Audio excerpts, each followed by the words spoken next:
when we come to Athens, we better be rocking. And I don't doubt Morris Hall for a second, but just know what's on the line. That's all I'm saying. Okay. I'm just saying, I think we're known to go back to back last time I checked. Yeah, yeah. There you go. Hey, listen, the Morris Hall tailgate would never go 7-5. I can tell you that right. Welcome to My God Up Podcast. I'm Jim Wood. In this episode, John Powell and I are joined by Chris Phillips of SEC Unfiltered. We talk about what Chris has going on this season, his view of the Dogs, an outlook for the season ahead, and we answer a few questions from you, our listeners. As always, remember to check out the newly redesigned MyGottaPodcast.com to see our latest merch. And you can follow us on social media at MyGottaPodcast. Finally, if you need help with your website or your online presence, head over to workingwebmedia.com/dogs. Now, let's join the conversation in progress. All right, well, 2 weeks in a row with an episode in the off season, pretty good for us. So back with a guest again. So we got Chris Phillips is in from SEC Unfiltered. Chris, welcome to My God a Podcast. Happy to have you. Yeah, man, happy to be here. I appreciate y'all having me. I've actually got on the desk right next to me a little special feature, if you will, for the occasion. Oh, nice. Here we Oh, Ooh. baby. Yeah, That looks like a appreciate Dwight shout special. Yeah, this is Dwight. Shout out to our guy Dwight. Shout out to Morris Hall Tailgate. Shout out to Georgia fans everywhere, man. Yeah, absolutely excited to get back to Athens. Excited to chat with y'all. And man, we're less than a month. I mean, the pads probably this weekend. I think most SEC teams will put the pads on. They'll be popping, and it kind of feels like now that we've actually got football on the field, like football season has officially begun. This is the Talk, preseason, but we have actually gotten into football season, and I'm giddy about it. Really excited to see what Georgia's going to be this year. And like I said, guys, I really appreciate y'all having me. Yeah, man. talking season is almost over. Hey, almost begun. We got a lot of content still to get out, so don't rush it away too quick. We got a lot of stuff we're doing over the next month or so. It's a fair point. It's a fair point. I love the early Morris Hall shout out as well. We were, there's always the podcast before the podcast. We were talking about that. You made it out to Morris Hall last year. I think John and I somehow both managed to miss you. John, that was a game you didn't make it to. I was there, Yeah, but that one. had walked away or something and missed it. So I don't know. Give us your recap of Morris Hall. I know, and there's a video. Everyone go watch the video. I remember Morris Hall was in your featured tailgates. So Yeah, we dropped quick we recap. dropped the vlog. Yeah, we dropped the vlog every week last season. We'll do that again this season. We're on the road, so Morris Hall will be featured in great length again. There's no doubt. Yeah, shout out to John and Dwight and all those guys for being so welcoming, and they've been such great friends to me. But I mean, man, it was electric. I was there all day. I mean, the spread was incredible. There was enough liquor to last year for an eternity, it felt like. And it was interesting because what was interesting, I was so accustomed. It was late in the season, right? So I'll admit, I was starting to, we had a long Friday night in Athens, long Friday night.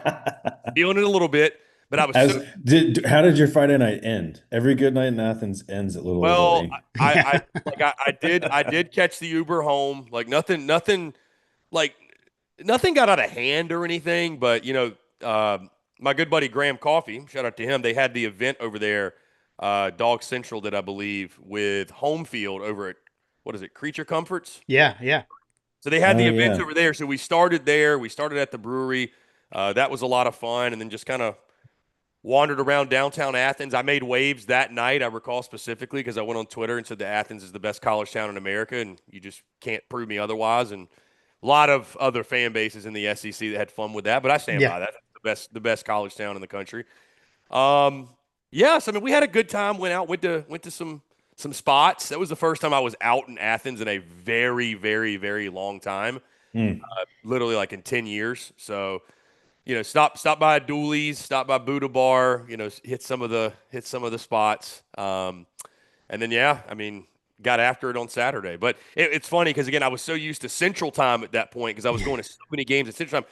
Then you had this 7:30 Eastern kickoff, and I just remember sitting there and it's like 5 o'clock, and I'm like, God, man, like this day is feeling so long, and I'm so hungover. But we had a great time. Again, everybody at Morris Hall was awesome. It was just a big party and a bunch of dogs, and Heck, Thomas Rhett stopped by. That was really random. Oh Oh, yeah. that was that game. Yeah, it was that game that he stopped by, so that was really cool. And He nah, was man, wearing his it's great Tennessee. people. Was he Yeah, wearing the Tennessee yeah, he overalls? was wearing the overalls. That's I think he right. said he lost a bet. Yeah. So no, it was like I said, man. It's the people that make the difference. I say that about everywhere I go, but certainly Morris Hall. I mean, it's without everybody there, and it's just a great crowd, great community. So I can't wait to run it back with them and tailgated with Morris Hall in Atlanta for the SEC title. That was really cool. So Yeah. doesn't matter the location, man. Morris Hall just they throw it down. And oh, by the way, guys, I need to mention this for any Morris Hall folks out there that are listening. We're going to be running it back, our SEC Unfiltered Tour superlatives, right? Morris Mm. Hall won best tailgate last year. Mm. The field is open going into kick.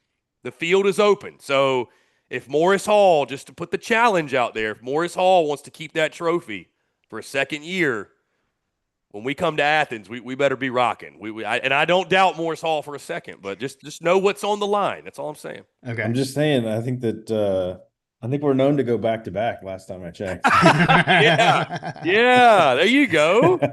Hey, listen, the Morris Hall tailgate would never go 7-5. I can tell you that right now. Never. Uh, so Chris, true. speaking of tailgate, like what is your like I mean, since you've gone around to the SEC and visited a lot of tailgate, like what's your go-to tailgate fare and cocktail for that matter? Ooh, that's a good question. So my go-to drink really does vary on the occasion. Like at Hmm. home, I love like a bourbon or a whiskey neat. I'm absolutely that guy. I got some Blantons right now at the crib. Like that. That's some Woodford. I mean, I love whiskey neat at home. When I go out and about, like this is going to the bars or whatever, I try to keep it a little bit lighter. So I'll go like tequila soda. I do like some tequila, love some margaritas, but I'll go like tequila soda. And then I'll just drink beer just on occasion. So I mean, at a tailgate, I guess it kind of depends. I mean, typically I'm probably, especially if we're going to talk early in the season, and wink, wink, the game we're going to go to for Georgia is going to be early in the season. Uh, Marshall. yeah, it's definitely going to be early in the season. Big game. Yeah, pretty big game. So it'll be pretty hot, right? So I'll probably stay away from the whiskey on game day. So I don't know. It'll be, I don't know. Probably start it off with a couple beers, then we'll probably switch over to if they got tequila or vodka, something kind of keep it light. But I mean, I'm very listen. I'm equal opportunity when it comes to drink. Whatever you got, whatever. If you got a special concoction, like I was just about to when you say. go to Tuscaloosa, you got to get the yellow hammer. That's their drink, right? So like that's a special thing. So if y'all got any concoctions y'all want to cook up, if there's some certain Athens signature drink, I'm more than happy to try it. But Ooh, yeah, it just kind of depends on the occasion. You go down to Oxford, you got to make sure you keep your pinky up, like stuff like that. So yeah, I mean it's but I'm equal opportunity with that stuff. There's not many drinks I won't have. We'll put it that way. I think the Athens one would be probably just good cold beer, Jim. Yeah. Hey, No. listen, a good cold beer ain't never lost to nobody. It's undefeated. So Yeah. especially on a hot day. Again, early in the season, that might be the go-to. And now you can have them in Sanford Stadium, which I'm still having to get used to. But Is this the first year? no, they had No. it. Okay, I'm okay. still not used to it being a thing. Yeah, yeah. Them dogs are already barking. So I mean, yeah. It's Yeah, I felt like I didn't really like need it, but that was our joke last year. Last year was the first year. And so that's the right, preseason thing was like, are we even having any or whatever? And like, I mean, yeah, but dude. If y'all don't mind me telling this story too, so random. I just thought of because I obviously was in the stadium last year for the Tennessee game. Did y'all happen to y'all maybe not have seen this, and I don't know if any Georgia fans saw this. Who I got to sit next to? Hmm. I got to Mm. sit next to, and I forget his name, and I hate that. Y'all will know who I'm talking about. It's the guy they featured on game day that paints his head.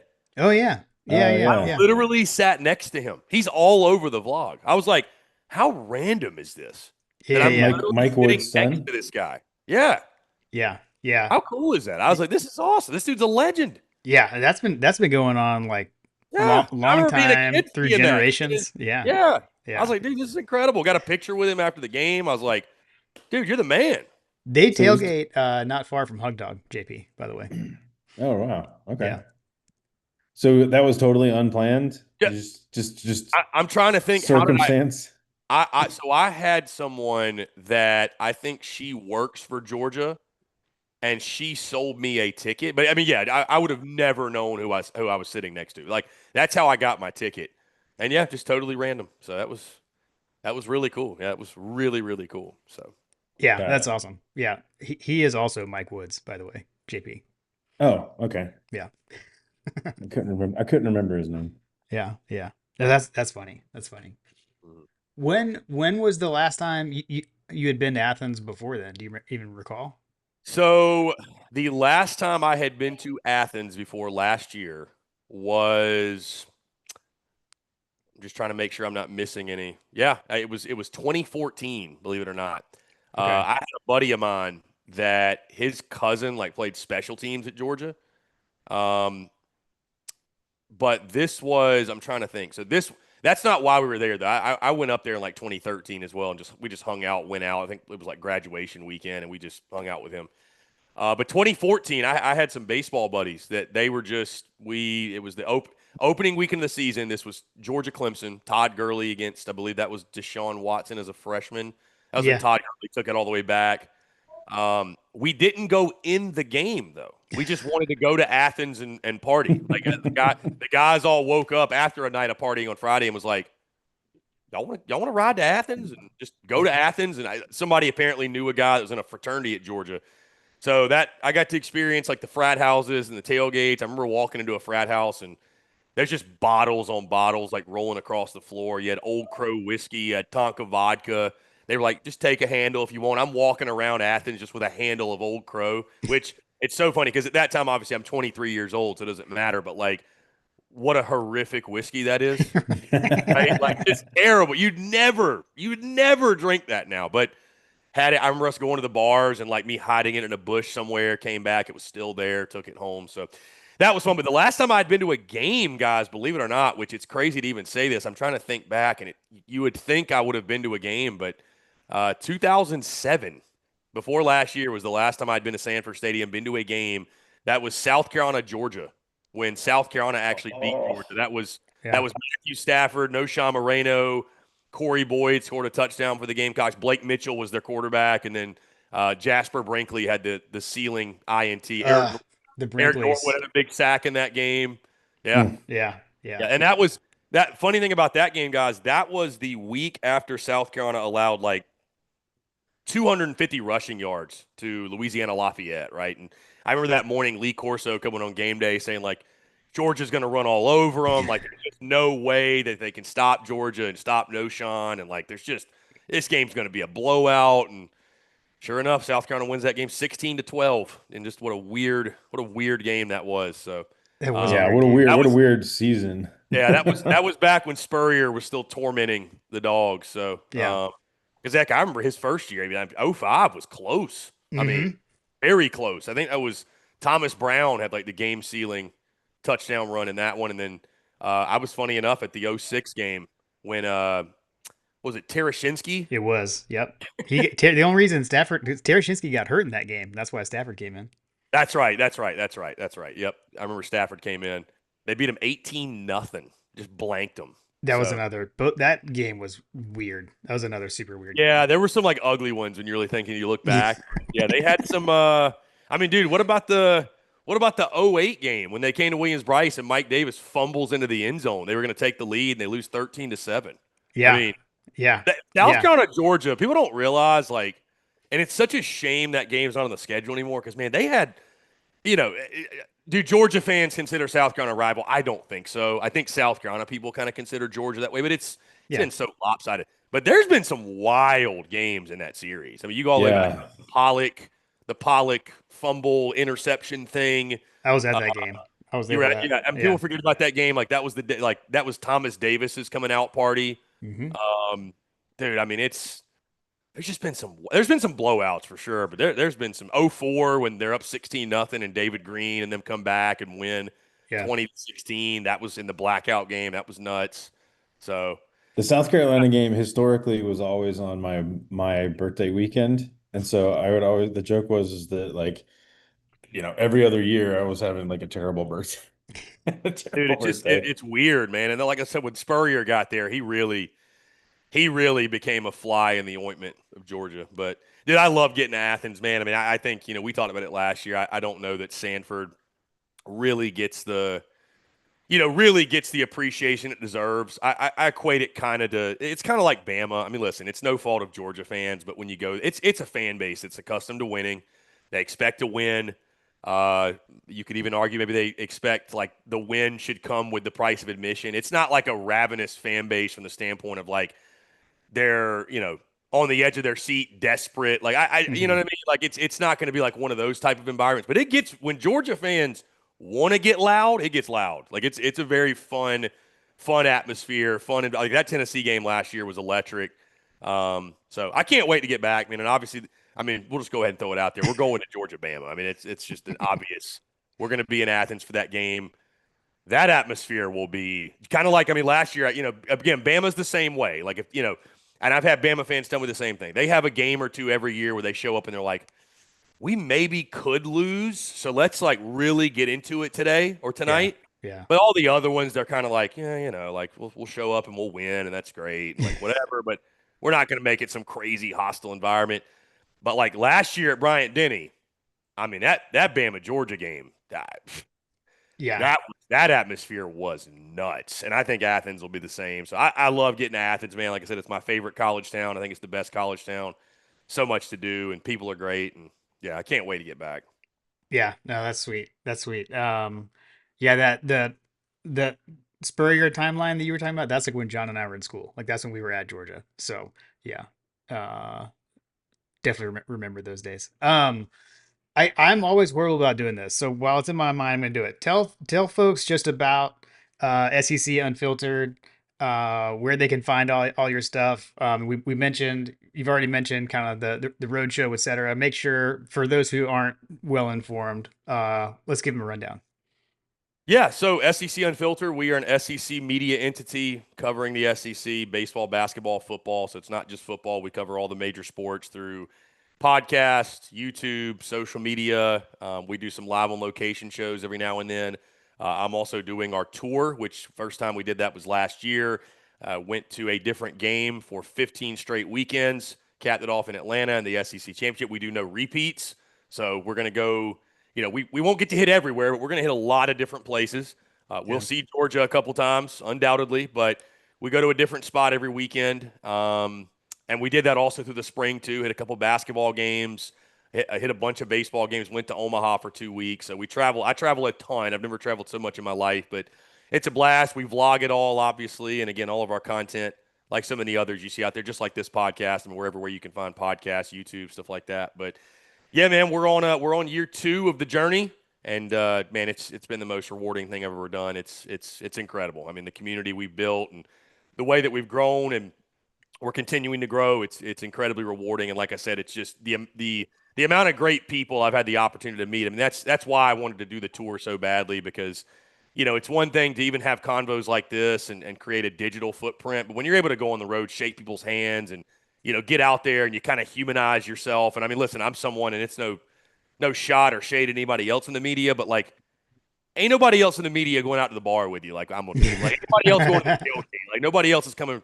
shotgunning a beer or ripping shots. Like I really want to get out there and especially with the vlog, give people like, hey, if you came to Athens for a game, this is the experience. Like I don't sit in the press box. Like I'm in the stadium every week.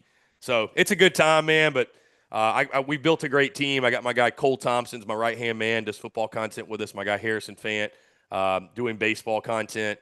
We've got a staff of writers, and we'll be adding a basketball guy here soon as well. So it's a great team we built, man. Again, it's constant content every single day, content bleeding out of the eyeballs, I like to say. And yeah, we're just getting started, man. It's a lot of fun. So yeah. Sweet. Any highlights? Any highlights from the tours that you guys have done? Like any It's memorable a highlight moment? every week, man. Well, I mean, I guess Anything stick out, I guess is what yeah, I'm oh, looking dude, for for. sure. I mean, the football tour last season, I rushed the field 4 times.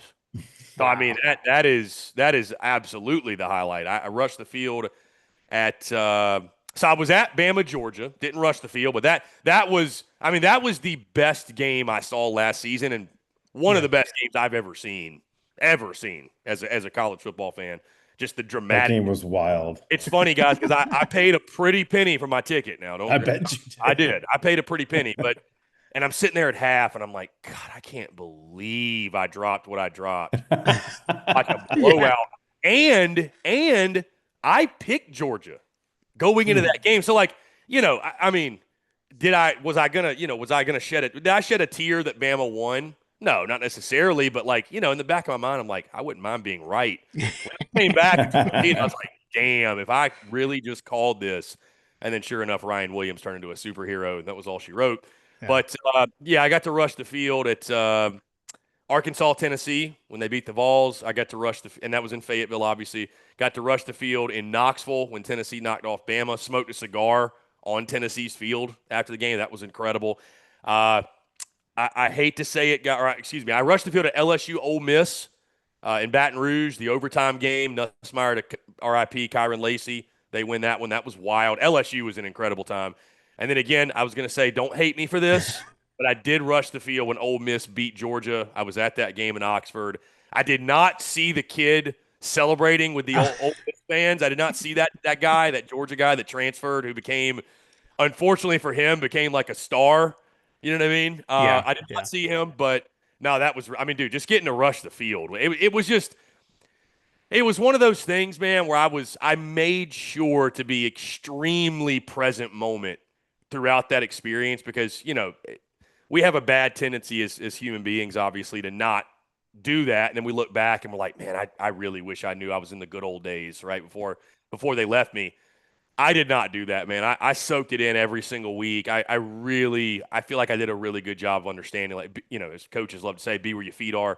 I really was present in the moment and understood, like, man, what we are doing, this is really cool. Like, this is wild. Just take a moment to, I understood how lucky I was and how lucky I am. And like, it was a blast, man. And I mean, dude, there's so many other fun memories too. I mean, um, coming to Athens, that whole experience was phenomenal. Um, Going to Jacksonville, for the first time ever, I'd never been to the cocktail party. Hmm. Got to see that game. I got some buddies that live in Jacksonville, and you talk about having a wild night out. We had a wild weekend that weekend.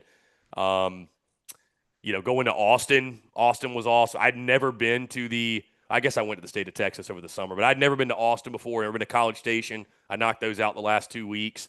I mean, there's more than you can count, but truly, I mean, obviously, the rushing the field 4 times is what Yeah. stands out from the tour last year. Well, you beat Georgia on your trip to A&M because we still haven't been out there. So- Weird. Isn't that weird? Like, that's so weird. If they're not on the schedule next year, we really got to start questioning, like, hey, what are we doing? yeah. What's going And I'd on? assume Georgia fans want to make that trip. Like, Yeah. Yeah. I will say though, College Station, it is a tough place to get to because you have to. I mean, nobody's flying into College Station, I don't think. And you got to fly into Houston, and then, dude, College Station's still like an hour 15 out. I mean, you're not Yeah. really that close.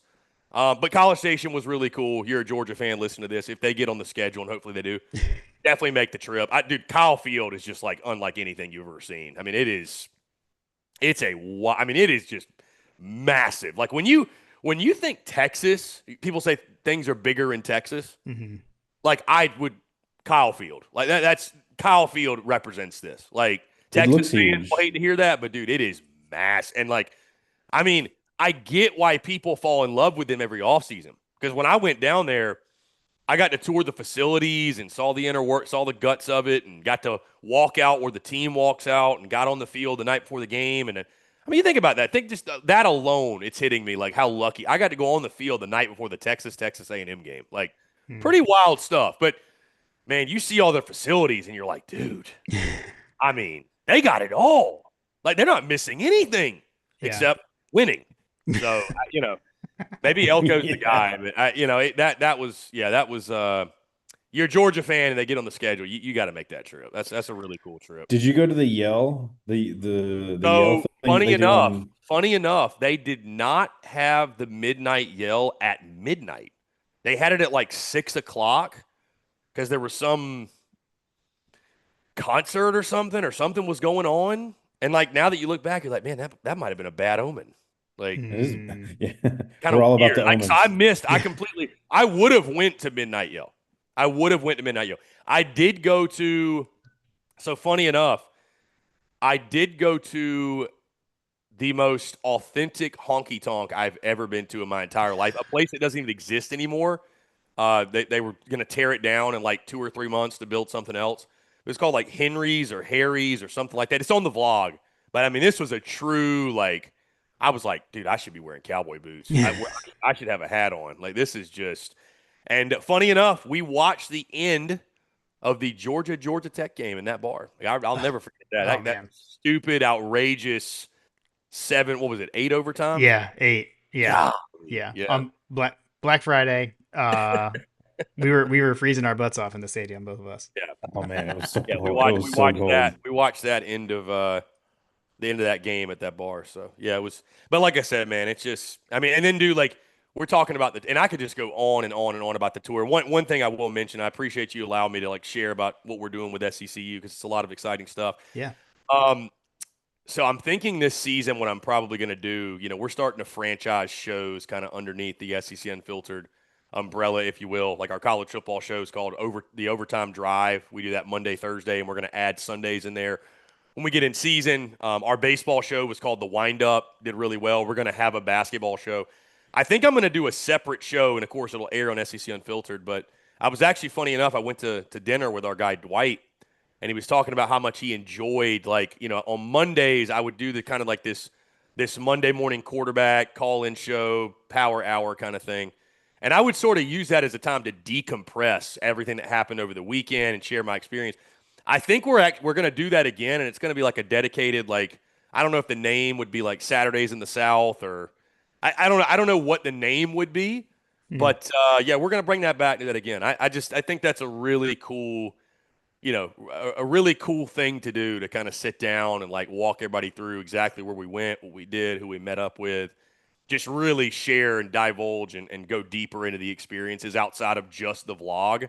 Yeah. Uh, so we'll probably do that too. So I'm excited for that, man. Like I said, I'm grateful to say that pretty much every single year I feel like I'm saying this is going to be our biggest and best football season yet, and I feel confident in saying that yet again. And no, it's just been such a blessing, man. I mean, I was going to say like even you could go back to the tour, like the Omaha trip I was just on for two Mhm. weeks was nuts. I'll never forget that. I mean, that was just a party every day and partying with those LSU fans, and man, it was a magical experience. So yeah, excited to run it back, man. It's a long 15 weeks, and we're gonna add more. I didn't go to any playoff games last year. Didn't go to any bowl game, or actually, I did go to a bowl game. I went down to Tampa and watched Michigan beat Alabama's ass.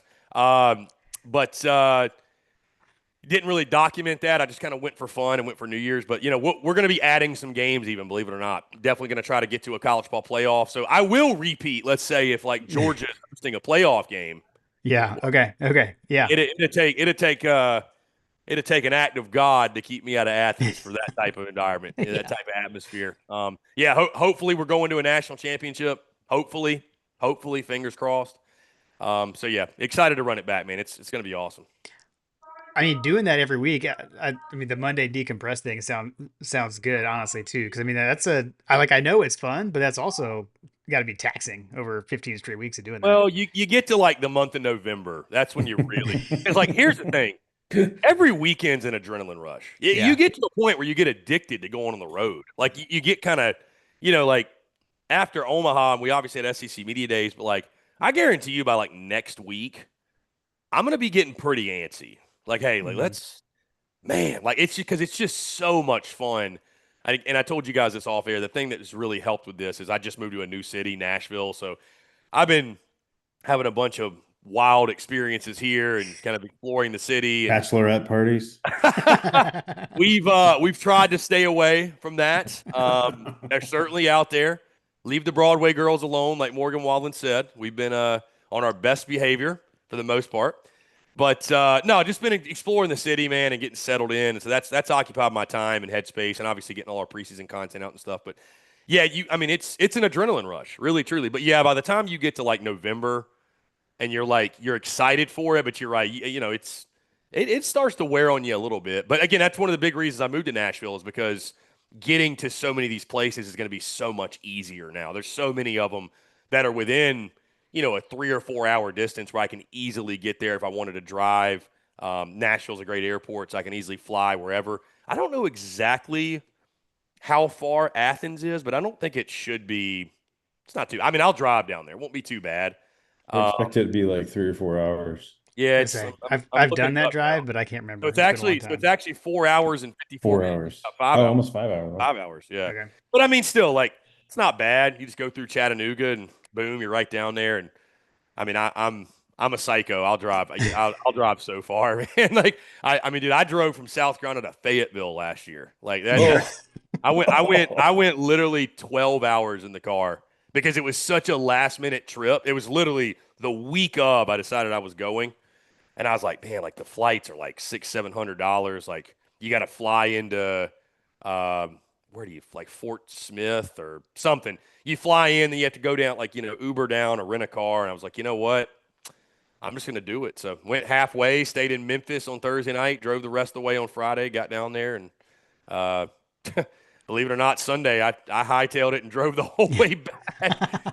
Just spent the whole That's day on the brutal. road. Yeah, crazy, really truly crazy. I won't be doing that near like I won't. I probably won't be doing that this year. So, Well, At what point do you get a bus? dude, dude, listen, I agree. I agree. The mobile home, we're working our way towards that.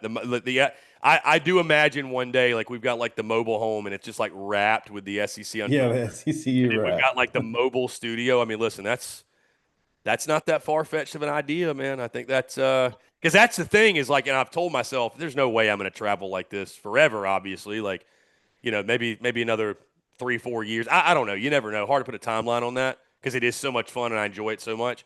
But man, if you got a mobile home, I mean, makes it pretty easy. So Yeah. pretty convenient. So, but no, yeah, it's great, man. Like I said, it starts to wear on you a little bit. I mean, heck, your liver gets pretty conditioned at some point. I was But about to say. but man, it's like I said, the adrenaline kicks in because especially this year too, and what I felt as the tour went on and we were documenting all these experiences, like people are really looking forward to us coming, and that really, any like tired you may feel or whatever, it starts to wear on you, like that really subsides because you get there and like everybody's so excited you're there and you're excited to be there, and typically we're going to really big games every week, so it's like dude, how can you not be pumped? yeah. So it's but I do reward myself end of season. I did it last year. I'll do it again. Either I don't know if it was the week after the SEC. Yeah, I think it was. It was the week after the SEC championship, Monday through Friday. And again, I'll do this again. I'll go on a ski trip for a week and just get on Oh, the mountain. nice. Try to put the phone away as much as possible. That's kind of my gift to myself.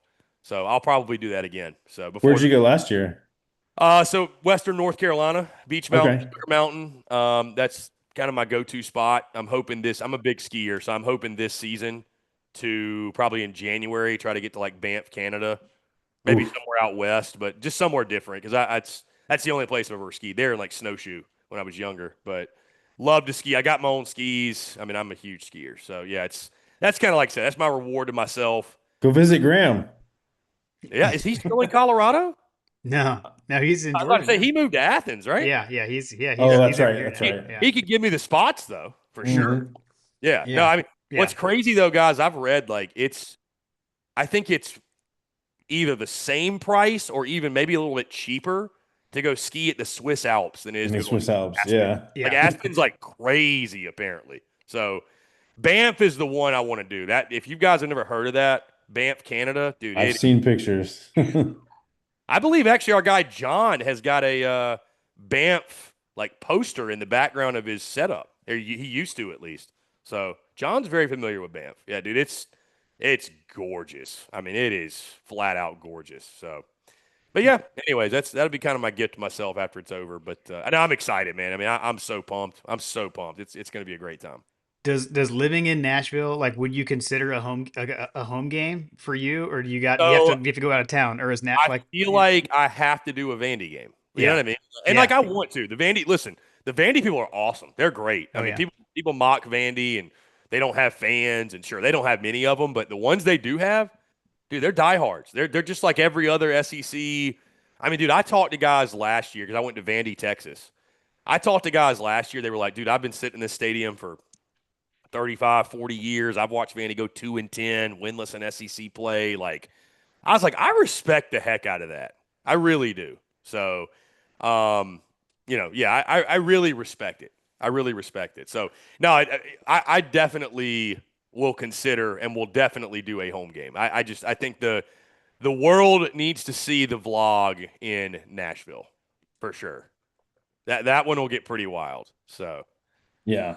yeah. So let's back up a second. So Yeah. you mentioned SEC Media Days. What was your takeaway coming out of SEC Media Days, since that was something? Yeah, I mean, here's the number one thing. You don't want to overreact to anything that week. They're not saying a whole lot anyways. SEC Media Days is really it's a fun event. That was the third time I've been to it. It's great to, interact and link up with people you haven't seen in a while, like, our guy Graham Coffee. I saw him. Um, but it's an event for the media. There's not a ton It's that like a is spring game for the media. yeah, I mean, so like having, is there one big takeaway that I had?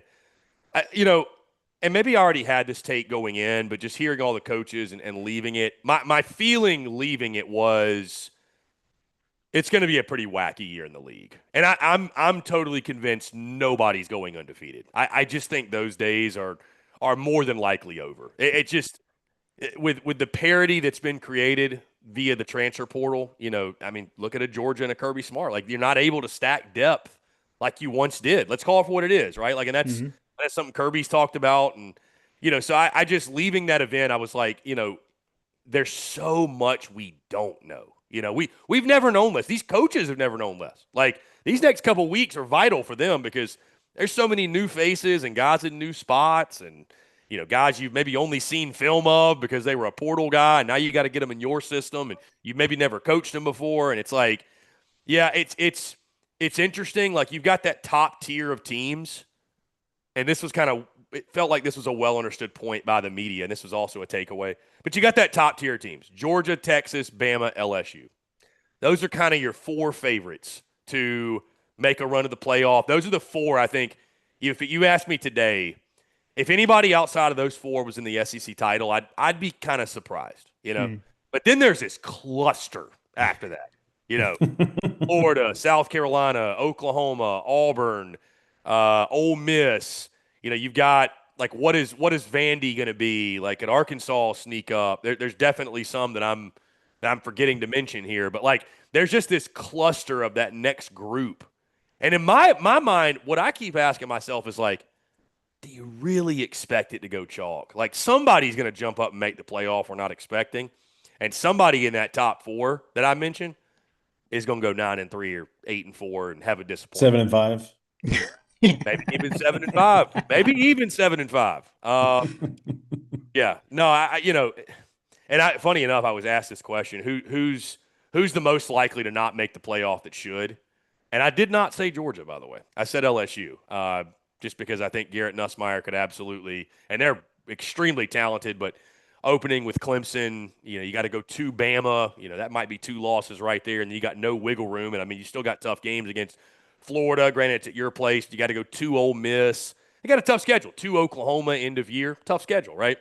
So LSU be the most likely. It does kind of feel like it's so funny, guys, because I love to get our audience involved and just like ask questions this time of year, and so I've been asking people and we're actually doing a show on it, our Thursday show, Overtime Drive, talking the most overrated and underrated teams going into the season, just in our opinions. And I've had people respond Georgia to both those questions. People think Georgia's overrated. Some people think Georgia's underrated. It is wild, though, the lack of chatter around the dogs. It is kind of strange. Like there's just not a lot of talk. I'd tell you this, another big takeaway since, obviously we're talking Georgia here.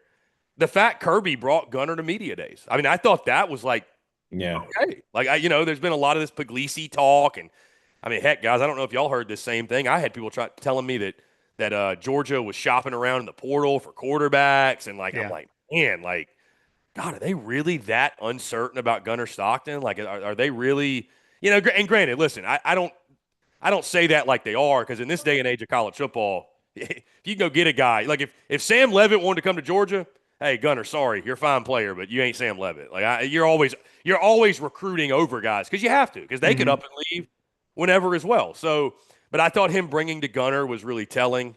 Um, you know, I love listening to Kirby. I do. He's just such a football guy. He'll make you want to run through a brick wall. I think the takeaway from him, same thing, same message from spring. He just continues to preach, fire, intensity, passion. We want to find guys that he wants to find 22, 44, et cetera. He wants to find guys that love football. Like that's what he demands more than anything. I just, it's, you know, and I think at times he recognized that last year there was probably some uninspiring play. I think it irks him. I mean, I'd have to imagine it really irks him, so um, but yeah, hearing Kirby talk about it and just talk about football in general, man, you don't have a pulse if he doesn't get you fired up. So yeah, it was but it is interesting, man. The chatter around Georgia is not as as prevalent as it normally is. Um, and I told you guys this off the air. It is funny, and our guy John kind of leads it on social media, and there's some others out there as well. But you know, Georgia fans, I've never seen Georgia fans so horny for disrespect as they are this offseason. Like I picked Georgia to finish third. Tough but My fair. predicted order of finish. I picked Georgia to finich third. Think they're in the college ball playoff. And by the way, once we get about a week out from kickoff, I'm going to re-release that because that Okay. could change. It may change. I haven't dropped my game by game predictions. That'll come out in the next few weeks. I mean, fairly or unfairly, right or wrong, I think it's fair. Like you might feel a little bit better about a team coming out of fall camp. Like some things you hear, maybe somebody has an injury. Like you hate to say that, but like I might like some things about Georgia a little bit more than I did or whatever. But like picked them to finish third, and you would have thought I picked them to go 7-5. So I'm just seeing a lot of that from Georgia people, and I think what it is, Georgia has been the bombshell 10 at the bar for so long that everybody wanted. Everybody had all eyes on. Well, here comes Texas. They're the new hot chick at the bar. And they're starting to take some of the attention away, right? Right. People that were once looking at Georgia are looking at Texas now. And Georgia doesn't like that. Georgia fans do not like that, especially because, and I listen, I hear you on this one. I hear you on this one. Especially because Georgia beat that ass twice. I'll say it twice. Everybody's like, Georgia fans are like, what? Yeah, it's like how many Right. how many times do Y'all we have to told do it? Y'all told us we had a down year and we won the SEC title. Yeah. So I get Yeah. it. I do understand that because it's like, I'll even say from my standpoint, it's so easy to fall in love with the Texas and get lost in the Texas hype. And guys, I mean, I got Texas winning the SEC. I mean, like it's so All right. easy. It's So let me ask you this. So you mentioned that it seems like it's going to be kind of a weird year. Do you think that we talked about this with John last time, and so do you think that it's going to be a weird year because there's not really an established elite dominant quarterback in the SEC right now? I think that's some of it for sure. I mean, I think that you'd be kind of foolish to think that doesn't play into it. And I think that's like you could argue that's the biggest storyline going in, that so many of these top contenders are relying on guys that have played either very sparingly, Right. not at all, or like they've never been the dude before, right? Exactly. So you would think that gives a team like an LSU a leg up. I mean, you've got Garrett Nussmeier. Like Mhm. he's as established as anybody in the I mean, I think he's the most known product in the for SEC sure. right now. For sure. I mean, and then you got your wild cards, right? Like, is DJ Lagway going to be healthy? Can he make it through a whole season? Mhm. Does Lenoris Sellers have enough help around him? Does John Mateer have enough help, and is he in the right system? Can Hugh Freeze get his head out of his and coach himself out of paper bag and kind of put the pieces together? Stop make- stumbling over his word. God, yeah, length and girth, baby. This show right here's got length and girth. Thank you very much. But he's I mean, dude, he's if he can get the most out of Jackson Arnold, like I think he's got a lot of potential. I'm high on Austin Simmons at Ole Miss. I mean, I was about to say Simmons is another one that's I mean, right or wrong, like being at that Ole Miss Georgia game when I saw him come in, and it was easy to fall in love with him. You're like, wow, he is dicing up Kirby Smart's defense. I was like, whoa. So Yeah, that was his impressive. head coach is Lane Kiffin, so you feel pretty good. He's going to put up some numbers. Yeah, he's definitely But going to put some so many of numbers these on. contenders, man, like, we don't know what we don't know about Arch Manning, right? I mean, even Arch, like, I think Arch is going to be good. I really do. But again, he torched Mississippi State and UTSA, I believe it was, and came in on some special packages. What happened when he came in against Georgia?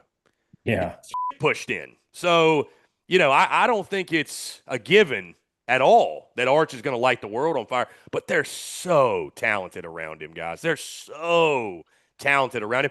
But they got four new starters on the offensive line. LSU's got four new starters on the offensive line. What's Georgia's offensive line? Are we going to get back to Georgia being physical? Are they going to run the football? Uh, We don't know what we don't know, right? Like, it's a Yeah. whole new group of wide receivers in Athens. What is Gunnar Stockton going to be? Ty Simpson at Alabama. He's thrown 37 passes his entire career. I think that Bama team's loaded. Like, I think they are loaded.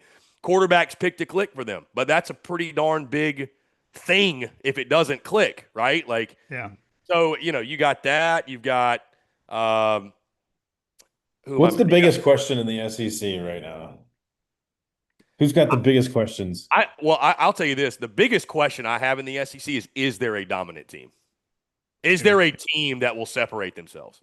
Does that team exist? Or is it really just going to be a bludgeoning every week? People are beating up on each other because it's a big year for the SEC to try to get the trophy back, right? Mhm. Huge year. I mean, I'm sick of hearing it from the Big Ten people. Yeah. So, there's been so much hype for Penn State, and you've seen some Oregon hype. Of course, Ohio State defending champs. I'll be at that Texas-Ohio State game. That's a massive game for the conference. So is there a dominant team? Uh, you said biggest question for like an individual team. Yeah, like as you look across the SEC, like who's got the biggest question mark? That's a really good question because I think a lot of them have question marks. I really do. Um, the biggest question mark for me for an individual team, the biggest question mark I have is, well, you could probably apply it to the whole conference too. Just who's going to be that team in the second tier that pops? Is it going to be Oklahoma? Is it going to be Auburn? Is it going to be Florida? Is it going to be South Carolina? You know, those are kind of your top contenders, I think, for that crown. Um, yeah, I mean, I think Arch Manning is low hanging fruit. I don't even want to go there. That is the lowest hanging fruit. And I think he could be average, and they go 10-2. They're just that talented, and it's not last year's schedule, but it's not the toughest schedule in the SEC. Can LSU run the football? I think that's a huge one. I think that is probably the biggest from a team standpoint because if LSU can run the football, I think Garrett Nussmeier will probably take a step. They added a bunch of talent defensively. If LSU can run the football and has offensive balance, guys, they might win the national championship. They might. I'm not saying I'm picking it. Mm. They got the personnel. Really, truly have the personnel. And they got, like you said, the most established quarterback in the conference. And that has to mean something. Yeah. So, Something else like, that you guys, mentioned. if I was just going to say, if LSU goes to Clemson and they are able to punch Clemson's D line in the mouth, hold their own at least. If LSU beats Clemson, we're going to be having a totally different combo about the SEC title race, national title race, because I think that will be like, hold up, we got to take LSU a little bit more seriously. Well, They that's can been their Achilles heel the last couple of years, right? It's like win an that opener. week one Haven't won game. an opener since 19. Yeah. Yeah. Yeah. Mm. Ah, JP, I what were was you? gonna You I had was gonna something. say something, but I totally blanked. I didn't mean That's to cut okay. you off. No, my That's bad. My okay. bad. My bad, man. Oh No, no. It'll come back to me. yeah. But listen, I mean, I think, we're talking about schedules. I think Georgia's schedule's pretty workable. I mean, you get Bama and Texas, but I mean, you look at like, the opportunity to build momentum. I mean, you're at Tennessee, right? That's your conference opener. Yeah. At Tennessee without Nico, and I don't care what Vol fans said, they downgraded at quarterback. I mean, I had Joey Aguilar 16th in my quarterback rankings. I don't think Joey's. Hope I'm wrong. I got a soft spot for App State myself. I just mentioned North Carolina. Got a Yeah. soft spot for App State. I'd love to see Joey have a good year, but I don't think. I mean, Neyland's a tough place to play unless your name is Kirby Smart and the Georgia Bulldogs. They go in there and wipe the floor with them. But you get the bye week before Bama. Win or lose, whatever. Certainly, if you win, you're ahead of the sticks. Kentucky, whatever. At Auburn. Auburn will be tough. But it depends. What did Auburn lose to Baylor? Like, are they ready to fire Hugh Freeze? Is Auburn 5-1? I don't That will dictate that environment. I And don't care if Auburn has one win. just That yeah. game is always tough for Well, it's Georgia. a tough spot to play. It's just a Yeah. really difficult spot to play, and it's a great rivalry. And um, maybe that'll be the game we go to that week. I don't know. I don't know. I don't know. Maybe. Uh, and then the Ole Miss game at home. Feel good about it in Sanford. Florida and Jacksonville is going to be really interesting. That game, still in Jacksonville. But that game in Jacksonville will be really interesting, depending on the status of DJ Lagway. Like, I think Florida could be really good. Like, I think they could be a 9-win team, maybe be that surprise team and get to 10. But, I mean, then you got Mississippi State on the road, whatever. Texas at home, Charlotte at home, and then at Georgia Tech at Mercedes-Benz Stadium. Yeah, So, what are we doing? What are we doing? which is essentially a Georgia home game. So, I mean, I mean, you look at it right now, like, where is Georgia the underdog? Like, I think they're going to be favored against Bama at home. I would think, right? And then maybe Texas at home, you're the dog. But, like, then again, guys, when's the last time Georgia lost a home game? I mean, it's been It's been yeah. a minute. a minute. Yeah, 29. Was it South the Carolina. 19 South Carolina game? God, Yeah. that, Yeah. like, think about how long ago that was. Yeah. So, your two toughest games are at home. So, and probably, we already know Bama's at night. Texas will probably be at night. Yeah. There is a scenario on a side note. We were talking about the tour. I said I never repeat, and that's my plan this season. But there is a scenario if Georgia and Texas are undefeated. Well, I might have to wander my way back down to Athens. So TBD on that. But An unofficial visit. I mean, listen, one thing I've learned about Georgia folks, y'all are some hella good recruiters. So you ain't got to twist my arm to get me on a visit. Trust me. So speaking of the recruiting, and you mentioned this is what I blanked on earlier, but you mentioned the parity with the way things are these days. But would you be surprised? Like, I know John put this out, but like, this is the most talented roster blue chip ratio wise that Kirby Smart has ever had. Yeah, I mean, I think that is a little bit surprising. I don't think people realize that, right? I think the reason too that maybe we don't realize it or people aren't talking about it more, talking about Georgia more, it's not a lot of household names. I don't, you know what I mean? Like, there's some really talented football players. There's a lot of youth. But it's just a lot of youth. It's just a lot of guys we haven't heard of. Like, nobody knows who like a Gabe Harris Jr. is. Not a lot of people know who that guy is. You know what I mean? Like, there's just names that I think haven't gotten that recognition and that hype, and I think people are probably going to learn pretty quickly. I mean, again, I didn't pick Georgia to finish third and said they were going to suck. I mean, I think Georgia's going to be pretty darn good. So, and again, I haven't dropped my game-by-game predictions like I said, but yeah, that is fascinating. That is fascinating to think about, that the best blue chip ratio that Kirby's ever had. I mean, that's saying something. Listen, Jimmy's and Joe's still prevail. I don't, I mean, yeah, they still prevail. So I'm really intrigued by Georgia. I think it's the offense, obviously, that controls the ceiling. I mean, a Kirby Smart defense is we're gonna be fine.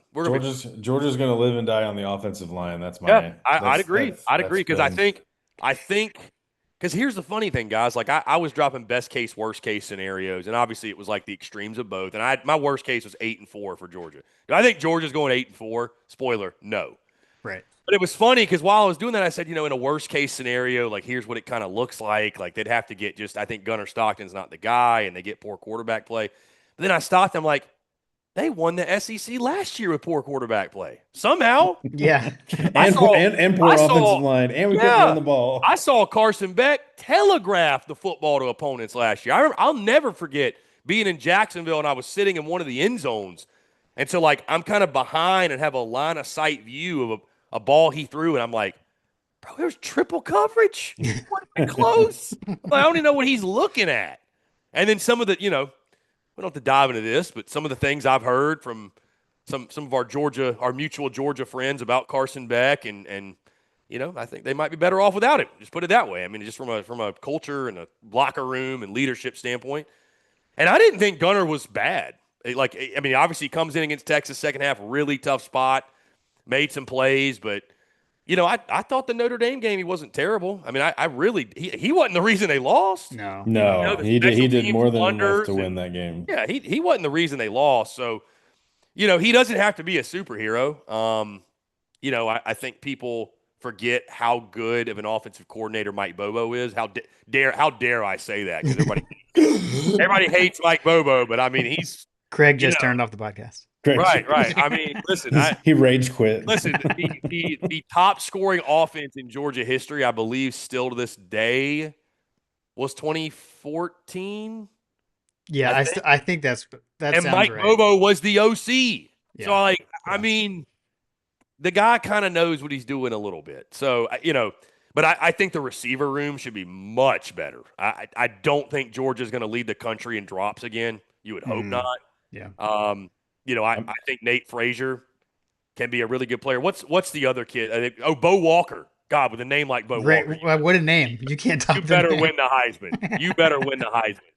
So, dude, That'd be so they got amazing. Chauncey Bowens in the backfield. I mean, they still got great tight ends with man, Oscar Delp feels like he's been there for 10 years, but they got Delp and He really Lucky. does. You're right. I mean, it comes down to offensive line play. If you tell me right now Georgia gets above average offensive line play, they're in Atlanta. I don't have any doubts about that. So but it is a major question mark though, right? It is Yeah. a major Yeah. question mark. I mean, I think that's something that could maybe give Tennessee a chance at an upset. Like, if your offensive line still kind of struggling the way it was and you're one dimensional. I mean, Tennessee's still got enough defensively, I think, to at least make that a close game. And then obviously with when you face Bama, we're gonna find out who's for real. So I like this Georgia team a lot. It is, but like to your original point, the fact that it's the highest blue chip ratio Kirby's got. I mean, it just again it speaks to the job he's done, and they keep recruiting, and I mean Yeah. they're signing stars, they're signing studs, man. So like that is definitely something to keep in mind when it comes to Georgia. Like, hey, let's while we're all falling in love with Texas, let's maybe not forget. Like, also too, Texas might have a Georgia problem, guys. Like, might they really might. I mean, we laugh, but for real. I mean, Yeah. Kirby might just own. I mean, listen. I think Tennessee's got a Georgia problem from the standpoint of I think Kirby just runs circles around Josh Heupel. Like he does. I think it's what Tennessee hadn't scored more than 17 points against Yeah. Heupel had scored more than 17 points for his offense. Yeah. Kirby just got him in a blender, and Sark might be the same way. When they Got keep him, Yeah. like they score first on Georgia, and then we just right, Yeah. and then but the other question too, like, hey, let's ask it the other way. Let's be fair. Does Georgia have a regular season Bama problem? yes. Like, Yes. that makes that game really tough to pick when you're like, man, I mean, it Yeah. is in Athens, but We finally get him at home. I was about to say. yeah, yeah. we haven't had him at home When was the with last Kirby. time? It's been a while. The last time they were Uh, there, it was the blackout game, right? Oh, was it really? no, What was it? Was it the rain There was game? the rain game.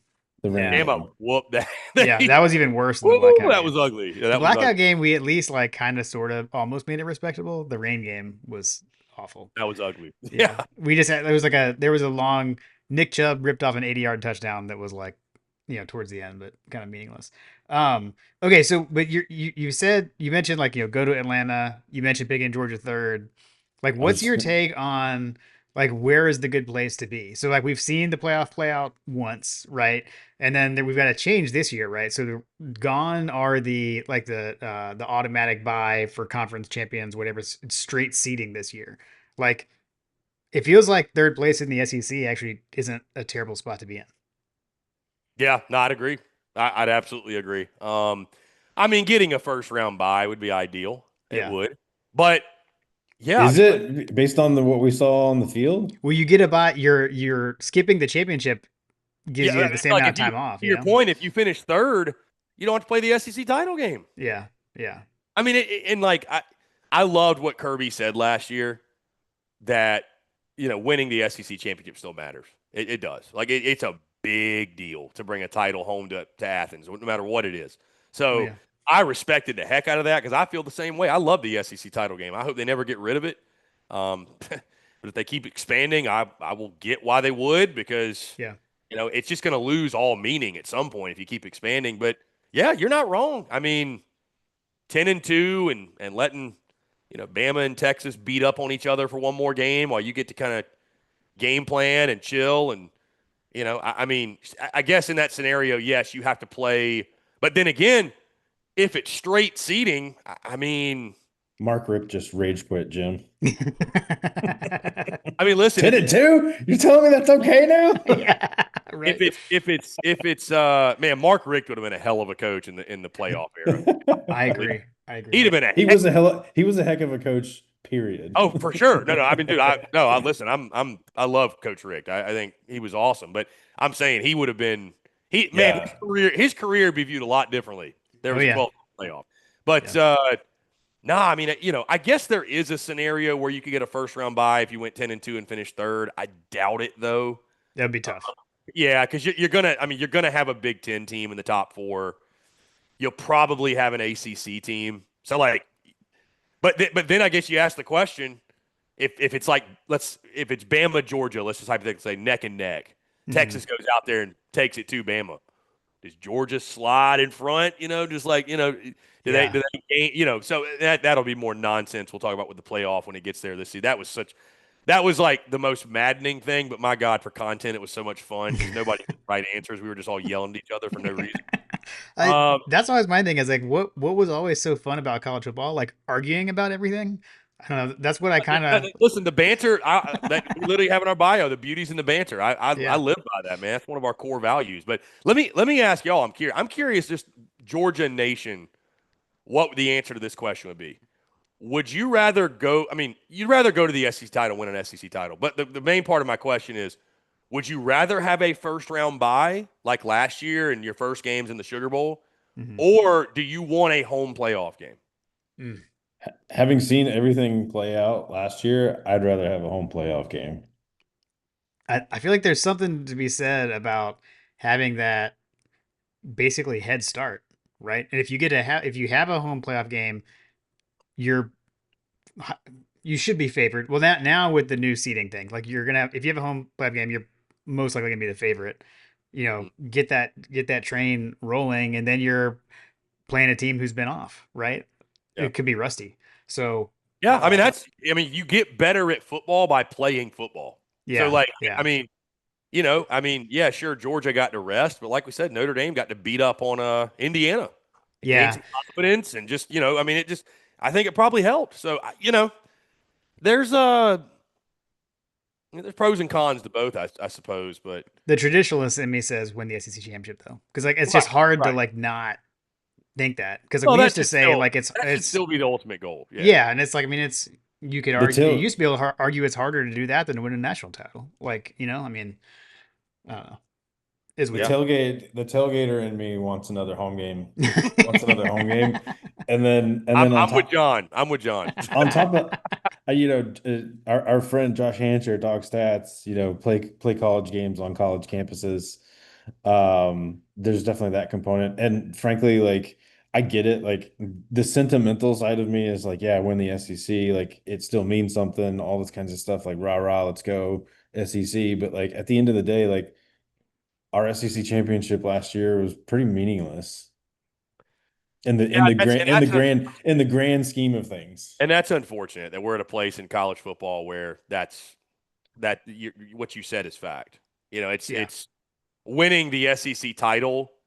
It's great for your trophy case and it's great for the merch and it's great for fans to gloat and boast about, but it doesn't really mean a lot. I mean, it's like I hate this fact, but they've turned winning the SEC championship in football kind of like winning the SEC tournament in basketball or baseball. I mean, it's like it's cool to win. It's not. It doesn't have that little value quite Mhm. yet. But it's just like, yeah, it's I mean, like Vandy won the SEC tournament in baseball. Cool. What did it mean? I mean, what did it matter? They got Yeah, knocked out first round. Like what did it matter? That's a good corollary for sure. I was gonna Yeah. say like it's almost like winning the division in baseball, like in the Yeah, major it's just like league. whatever. I mean, you don't have yeah. to. You don't have to do that to win the whole thing. Like it's cool. I mean, Braves fans, we love watching the Braves win the East every year, but Right. man, I'd much rather you be a Not wild this card year. team and win the. God, yeah. Too soon. Too soon. Now Dwight just turned the show off. He Dwight just complains rage to me quit. about the Braves about every chance he gets. I don't blame him. It's been a nightmare.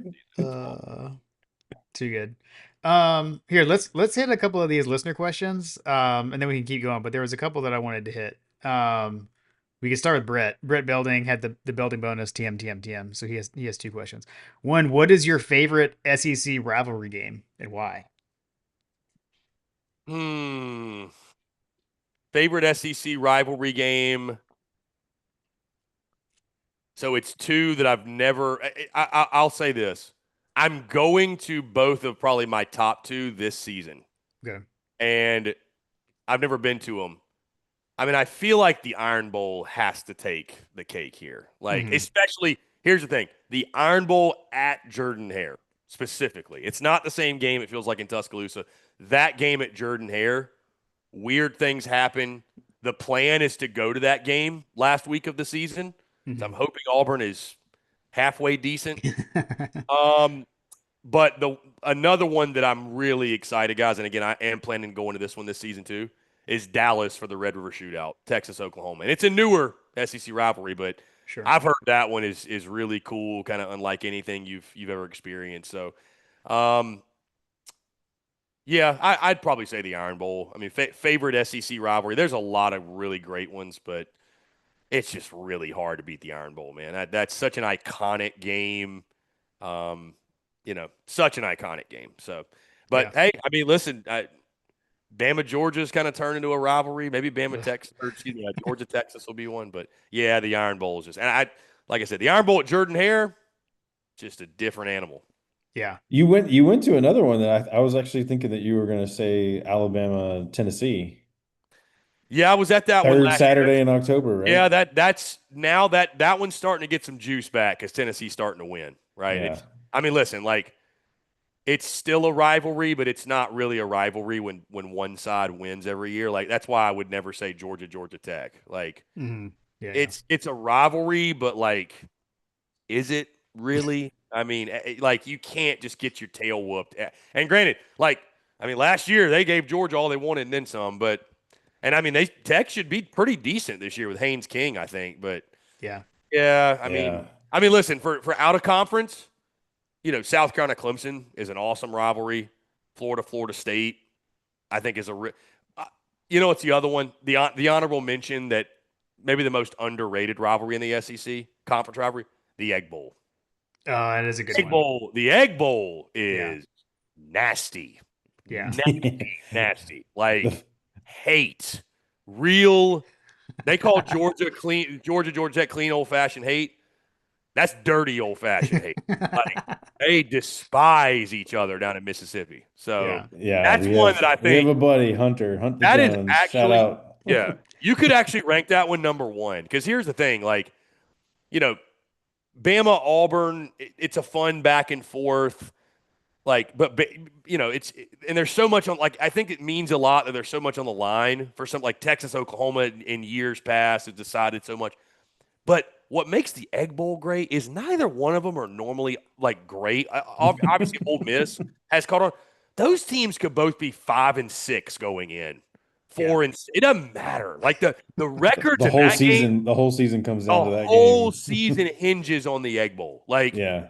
Like neither one of those programs realistically is like playing for national championships or even SEC championships. Like they're playing to win that game, right? Right. Right. So yeah, that one I actually respect the heck out of that. That it's like, dude, they just want to beat the hell out of each other for the love of the game. Not because there's some accolade on the other side. They Mm-hmm. just want that Egg Bowl trophy. That's it. Yeah. So So that's I have along the rivalry front. I have a question. I've always wondered this.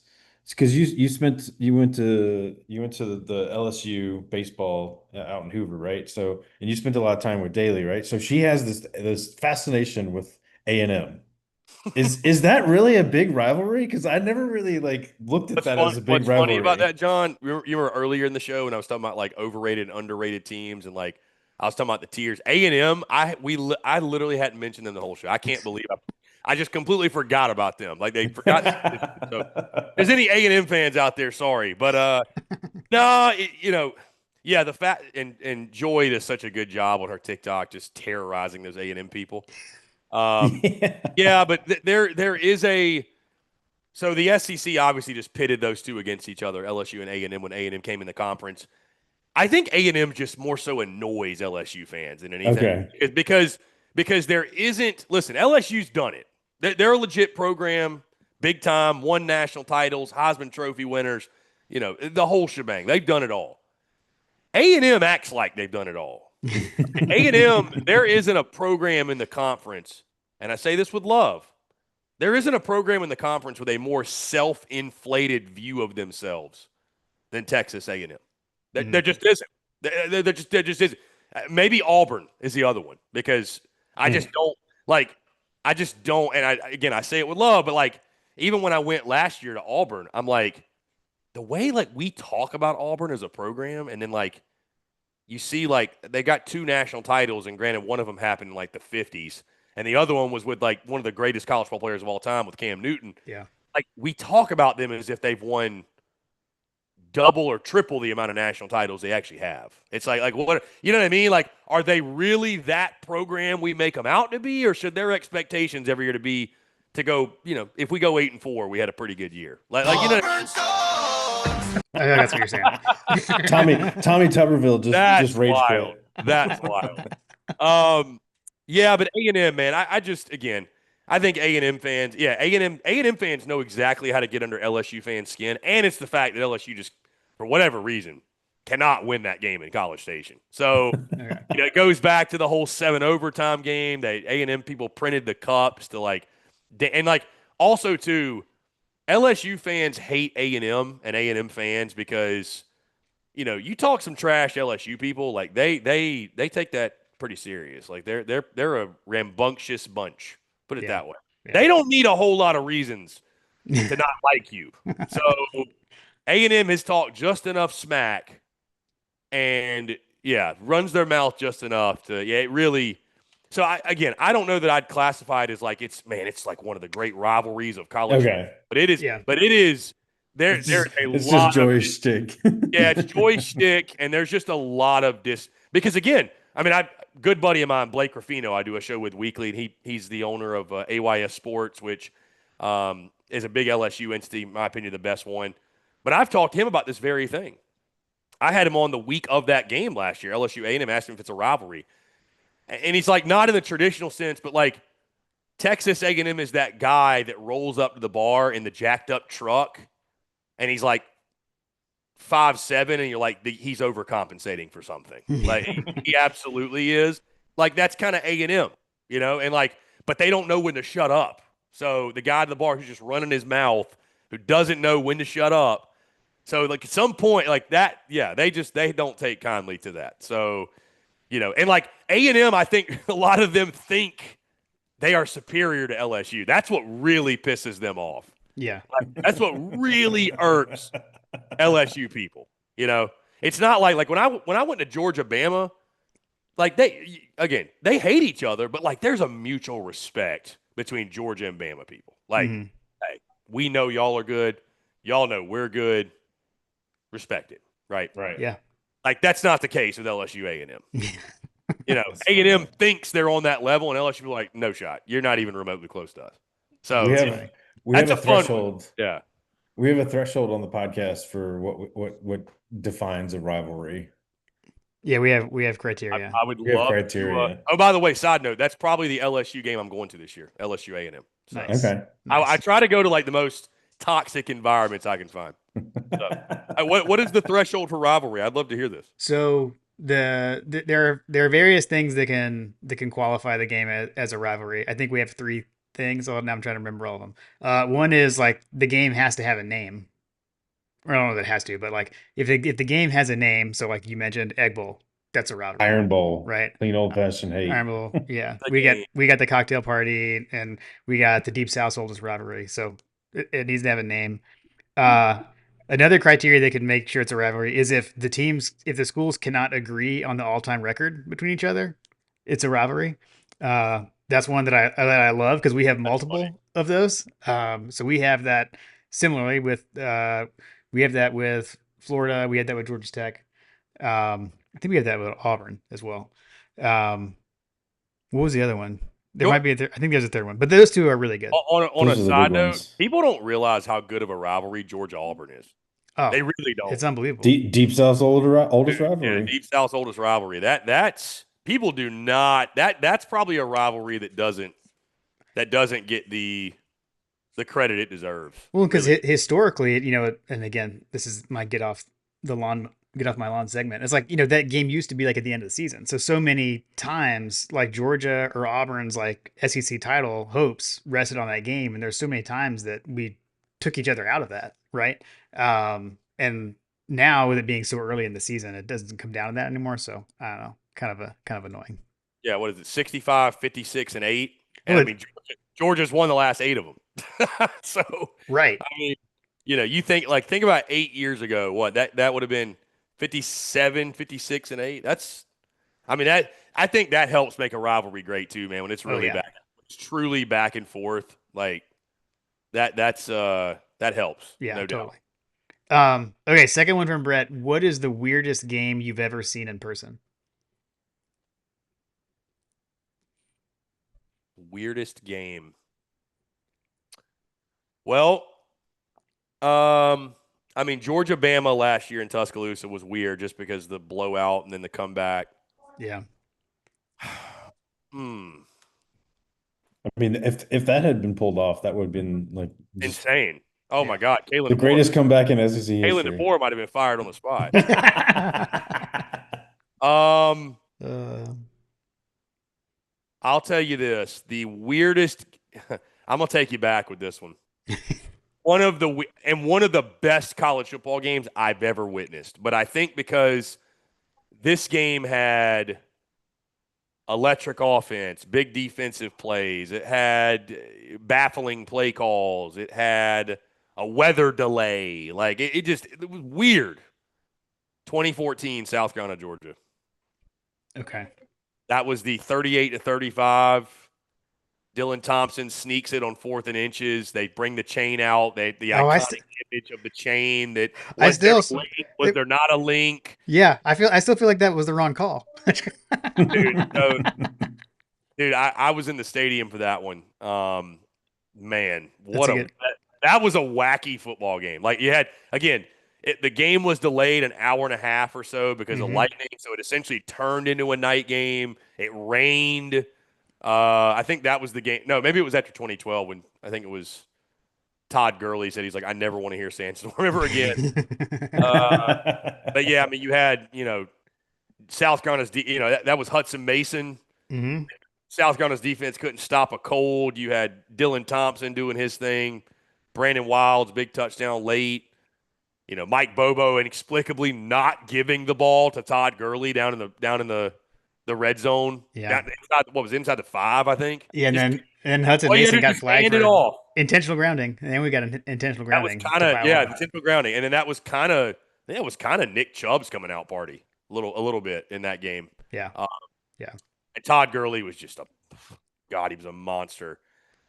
Yeah, that was a wacky one. That was and you know what else I think added to the weirdness of that game is because that was the 14 season and like South Carolina got their doors blown off week 1 against A&M, and then they beat East Carolina week 2 in like a real sloppy game, and then South Carolina beats Georgia week 3, and like, oh, here we go. Here they are. And that was a team that was picked that was coming off 3 straight 11-win seasons, and South Carolina just ended up being, I say terrible. They won 7 games, but they weren't good. The defense was historically bad, and I guess did Georgia go to the SEC title that year? No, that was season. So we That actually that like was that turned it Mizzou around. Auburn. That was the year that I think it was. Yeah, Mizzou and Auburn, it yeah. was the year that Gurley got suspended. So like Yeah, I everything was kind gonna of went. say Gurley. Yeah. Dude, can we by the what a just terrible SEC championship. Yeah. Yeah. Yeah. Yeah. It was kind of lackluster title game.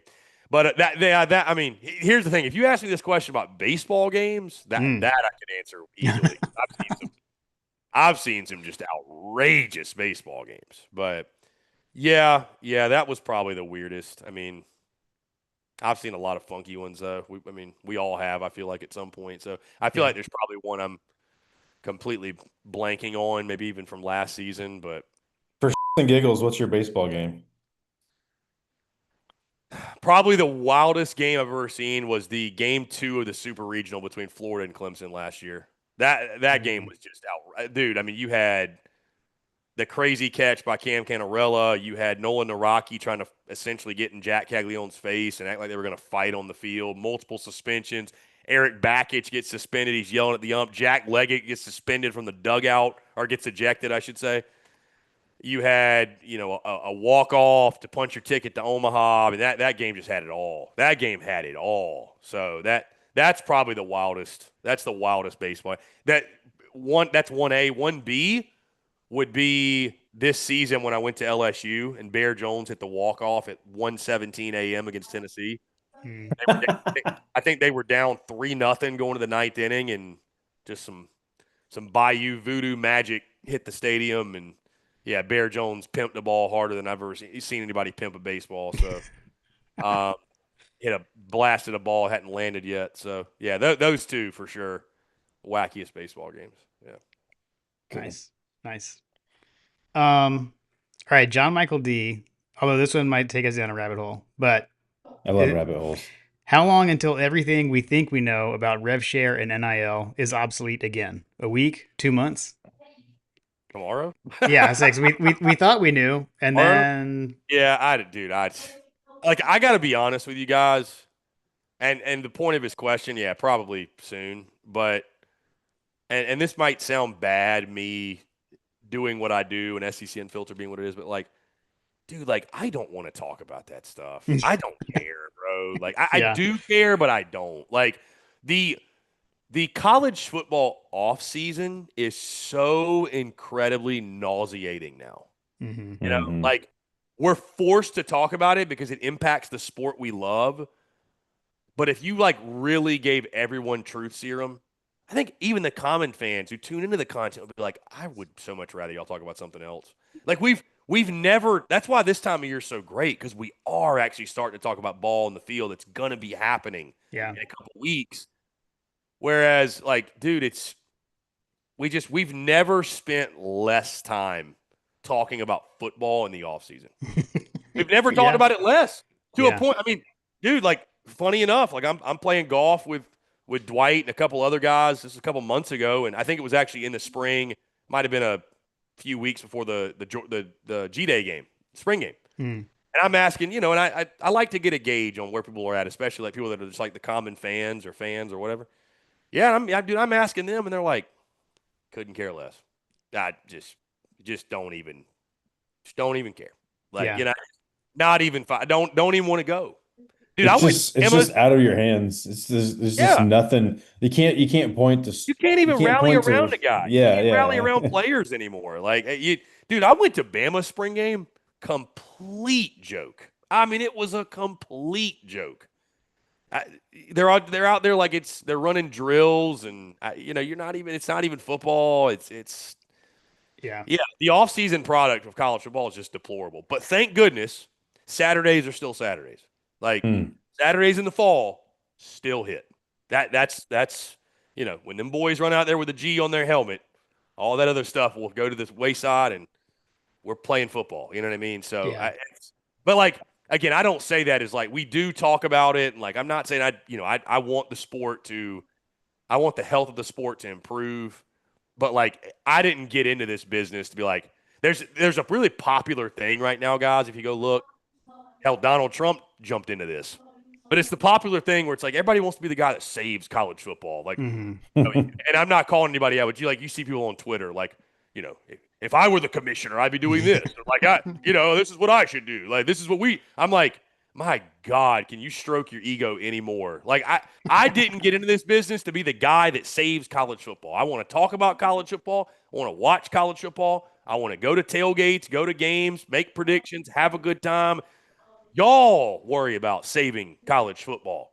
I Yeah. don't want to have to do that. Like I thought there were people. I was hoping there were people that were a lot smarter than you and I and all of us making these decisions. Why are y'all asking me what we should do? I'm not the guy running it. Yeah. I don't have all the information. But Yeah. that was another takeaway at media days, by the way, going backwards. Listening to Greg Sankey speak, you're like, this guy doesn't come off as the decision maker like I maybe thought he was. Mm. I mean, dude, I think the TV networks are making all the decisions at this point. I really do. The thing about where the money's coming from, it's all the network stuff. Yeah. I Yeah. don't think Greg Sankey's the one out there. He did not come off to me as someone in charge. It's like Interesting. Bane and Batman. Do you feel in charge?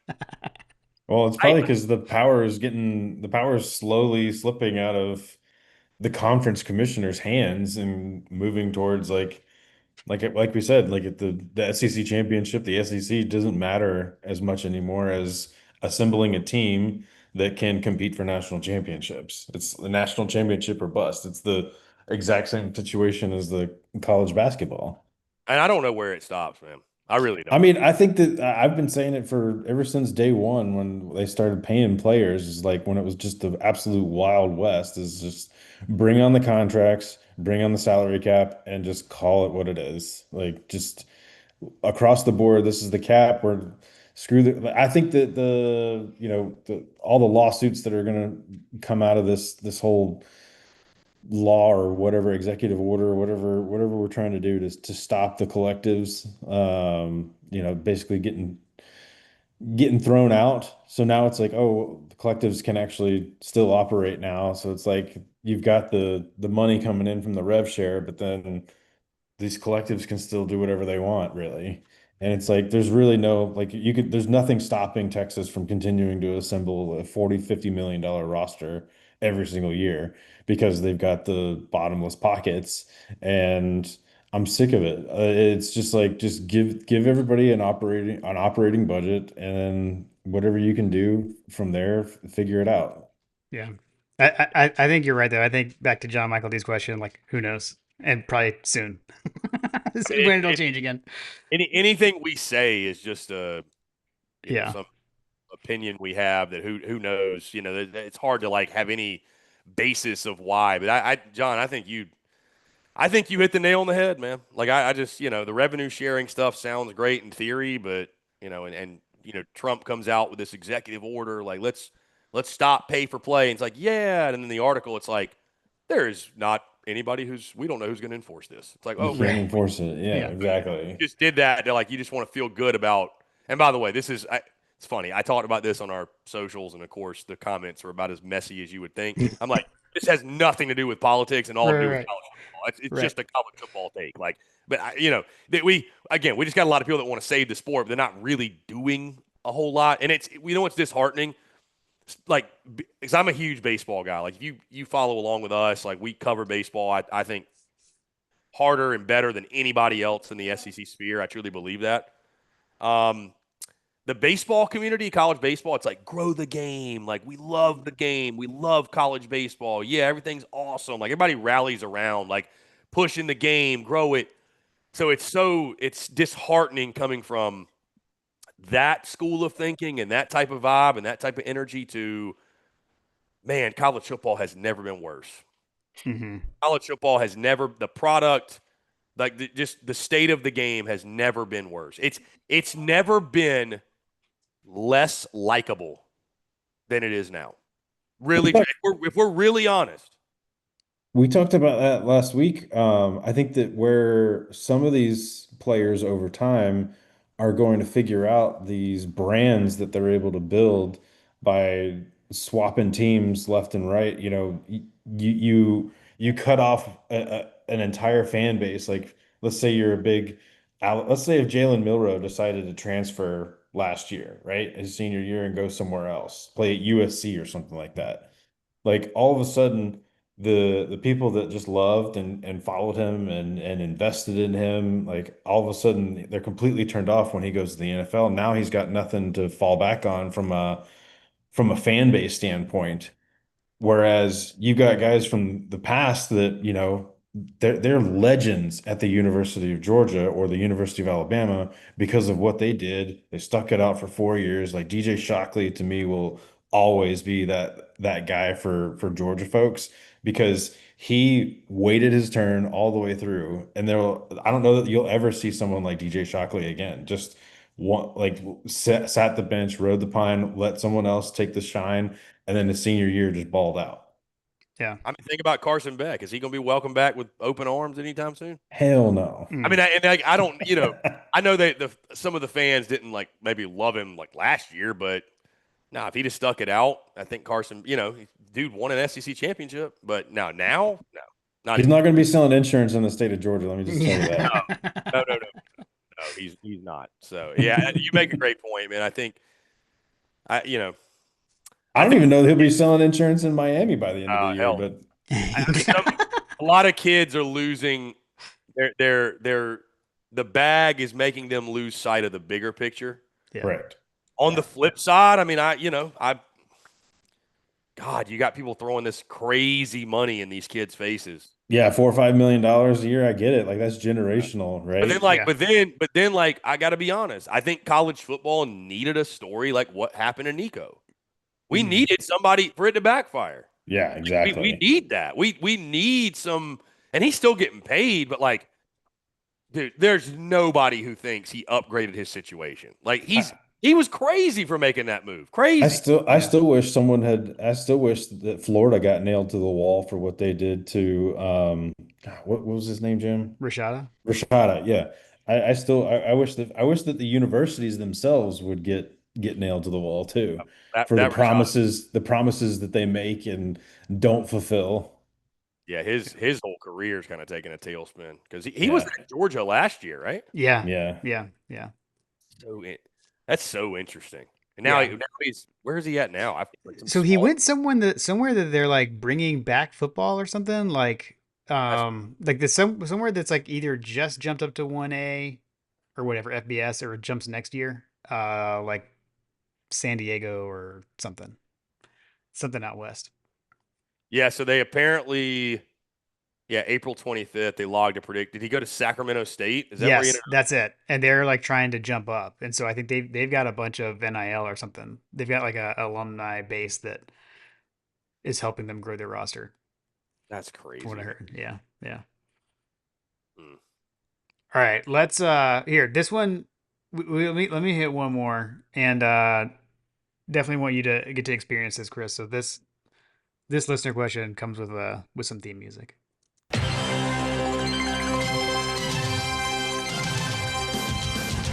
Oh my God! My God, a freshman. Trying to put glasses on it. 1980, who, brother? All right, it may be the off season, but we still got a Coach Trill over unders. This one's called Coach's Quick over unders. We've only got one. So this actually kind of sort of came up, the first one. Over under SEC Unfiltered stops in Athens in 2025. Coach set the over under at 1.5. So we heard there's a chance. There's a chance to be There's the a over. chance because you think about it. I mean, I'm we're gonna definitely, smash that over. yeah. I mean, here's the thing: we're gonna be there once, undoubtedly. Yep. Yep. And depending on what happens with Georgia and Texas, and or depending on what happens with Georgia, maybe hosting a playoff game. So Yeah. yeah, Mm. I mean, yeah, I'd probably bet on the over. Oh, I gotta take the Probably. over. You said it. Yeah. I'm saying. Yeah, I Clean just sweep. here's the thing: I'm wishing for the over. There we go. I like it. Yeah. I'm wishing for it. Whether it's what would they be at that point? I think if it's 10-0 Georgia against 10-0 Texas, Oof. sign me up. Oof. Yeah. That ticket will be outrageous, but I was sign about to me say, up. sign up the entire world. They got they're Or the playoff game. I mean, okay. sign me up for that in a Yeah. heartbeat. Yeah. We've got TVs at Morris Hall. Worst case. Which is a great experience. Oh, uh, I'd imagine watching the game at Morris Hall would be pretty wild. To say the uh, One of my favorite Georgia memories is watching a game at Morris Hall tailgate when Tennessee fans were exiting the stadium and my son and his buddies were just giving Tennessee fans the business. uh, Gotta love it. and then his second one was SEC teams in the college football playoff over under 3.5. That's a really good question. That's actually like you have to think about that for a second because Yeah. it's so easy to go over. It is. Last year, I think we all got a little overzealous. We Hmm. all got a little bit out over our skis Yeah. because I think it's going to be either 3 or 4. 3 or 4. Yeah. Right now, I'll go over and say 4 because I would put I'd bet on it right now. Georgia, Texas, and Alabama. I think I feel really good all three are going to be in. I do. Hmm. I think there will be a fourth, whether it's LSU or somebody else. Yeah. Hmm. I'll put it that way. I think there'll be a fourth. And I feel pretty confident it'll be LSU. But I still think there'll be a fourth, even if it's not them. So I'll take the over, but I think it's going to be 3 or 4. Yeah. Do you trust Brian Kelly to get him there? Um, yeah, there's some trust issues with Brian Kelly. I think he's a good coach. Don't get me wrong. He just he just tries too hard sometimes. Like the Death Valley Junior comment, and he says, "Judge me in year 3," and then they go 8-4 in year 3, and then he's like, this is he's slamming the table, and this is he's like, what did he say over the offseason? Like the expectation, we're expecting to be in the national championship next year. Like, why'd you say that? You didn't have to say that. Just at times, but I think he's a good coach. Like I said, it's a really similar question that Georgia has is just, can they run the football? What do they look like on the offensive line, losing so many guys they lost? So I'll tell you this. Do I trust Brian Kelly wholeheartedly? Do I trust Garrett Nussmeier wholeheartedly? Hmm. Especially if they've got a lackluster running game. Like, I think he had like 17 turnovers total last year. Like, I've equated Garrett I was Nussmeier. about to say that Jim and I have there's a fine line between gunslinger and Yeah. He's the Bayou Brett Favre. He really is. Yeah. But I've equated Nussmeier to this. He's the pitcher that throws 100 that's got nasty stuff. But every couple outings, he just don't have a clue where it's going. Spencer Strider. Yes, exactly. So it's like, yeah, like when he's on, man, like I was there against Ole Miss and saw him make that throw. I was in that end zone where he made that throw to Aaron Anderson to tie the game. Like, man, you're like, this dude just, man, he's got it. But then you look at like the Florida game last year, or some of these other performances he had, and you're like, golly, he ain't got a clue. So you know, if Garrett Nussmeier can make that year 2 jump like Brian Kelly's essentially told us at media days he would, like Jaden Daniels and Joe Burrow, which is, again, those are wildly lofty expectations to throw on the kid. Both those guys won the Heisman. So, but if he does make that jump, I mean, yeah, we're cooking. But I think LSU's the team out of the top 4. Like I said, I think that's your top tier. If there's a team of those that's going to disappoint and win less than 10 games, I think it's LSU. So, Right. Yeah. but then again, I mean, who knows? Who knows? Like that's who knows. I think that's what I think. But like, I'm sitting here thinking about it. Like, dang, what if Ty Simpson's not good? Like, I Right. mean, Yeah. yeah, So Yeah. many questions. I think we're in for a wild season. yeah. I think we are too. Yeah. Again, I think it's going to be more of the same. Like, because it's interesting. Like when you try to make predictions, if you go like too far into left field, people are going to be like, this dude's just crazy. Like, he's just making picks, no rhyme or reason. Like, but what if I would have picked Bama to lose to Vandy in the preseason? Everybody be like, this dude is high. Yeah. He is like, he's like, I can't even take this guy seriously. You know what? That's kind of the funny thing. And again, just pick what you pick and stick behind. I'm a big believer in that. I don't care, like whatever. But it is funny, like in the sports media world, like if you make an outrageous pick like that, even if you get it right, there's not a lot of like glory post pick. Yeah. Everybody loves to crap on you for a cold take. No, I don't. Is there a flaming hot take account? I don't think you get a lot of credit for like calling it. The Yeah. one where I did get credit, I will say, from Georgia people, when I picked Georgia to beat Texas in the SEC title, Hmm. and I had some choice words talking about Kirby Smart. I was like, it's still Kirby mother effing Smart. Like I'm riding with Kirby. I believe in him. lot of Georgia fans came back after the fact and were like, hell yeah, you Yeah. got nailed. Because I think I was pretty close on the score pick too. But yeah, I mean, it's just you try to make upset picks, and sometimes, man, I think you just kind of why'd you pick that as an upset? Like, I don't know, man. I think college football is unpredictable. Yeah. I didn't think Oklahoma was going to beat Bama. I didn't think Vandy was going to beat Bama. I didn't think, I mean, yeah, there's just a, it's just hard to, it's hard to, who knows? It's just, we've got so much parity, so many unknowns. Yeah, I don't think anything's off the table. So, Yeah. Yeah. It makes sense. Um, all right. Not a listener question, but I don't know. I know it's getting late, Chris. I don't know if you got time for one more. no, I don't have a hard out. I'm good. Yeah, I'm So, good. John, maybe like your usual question, but we can tailor it a bit for Chris.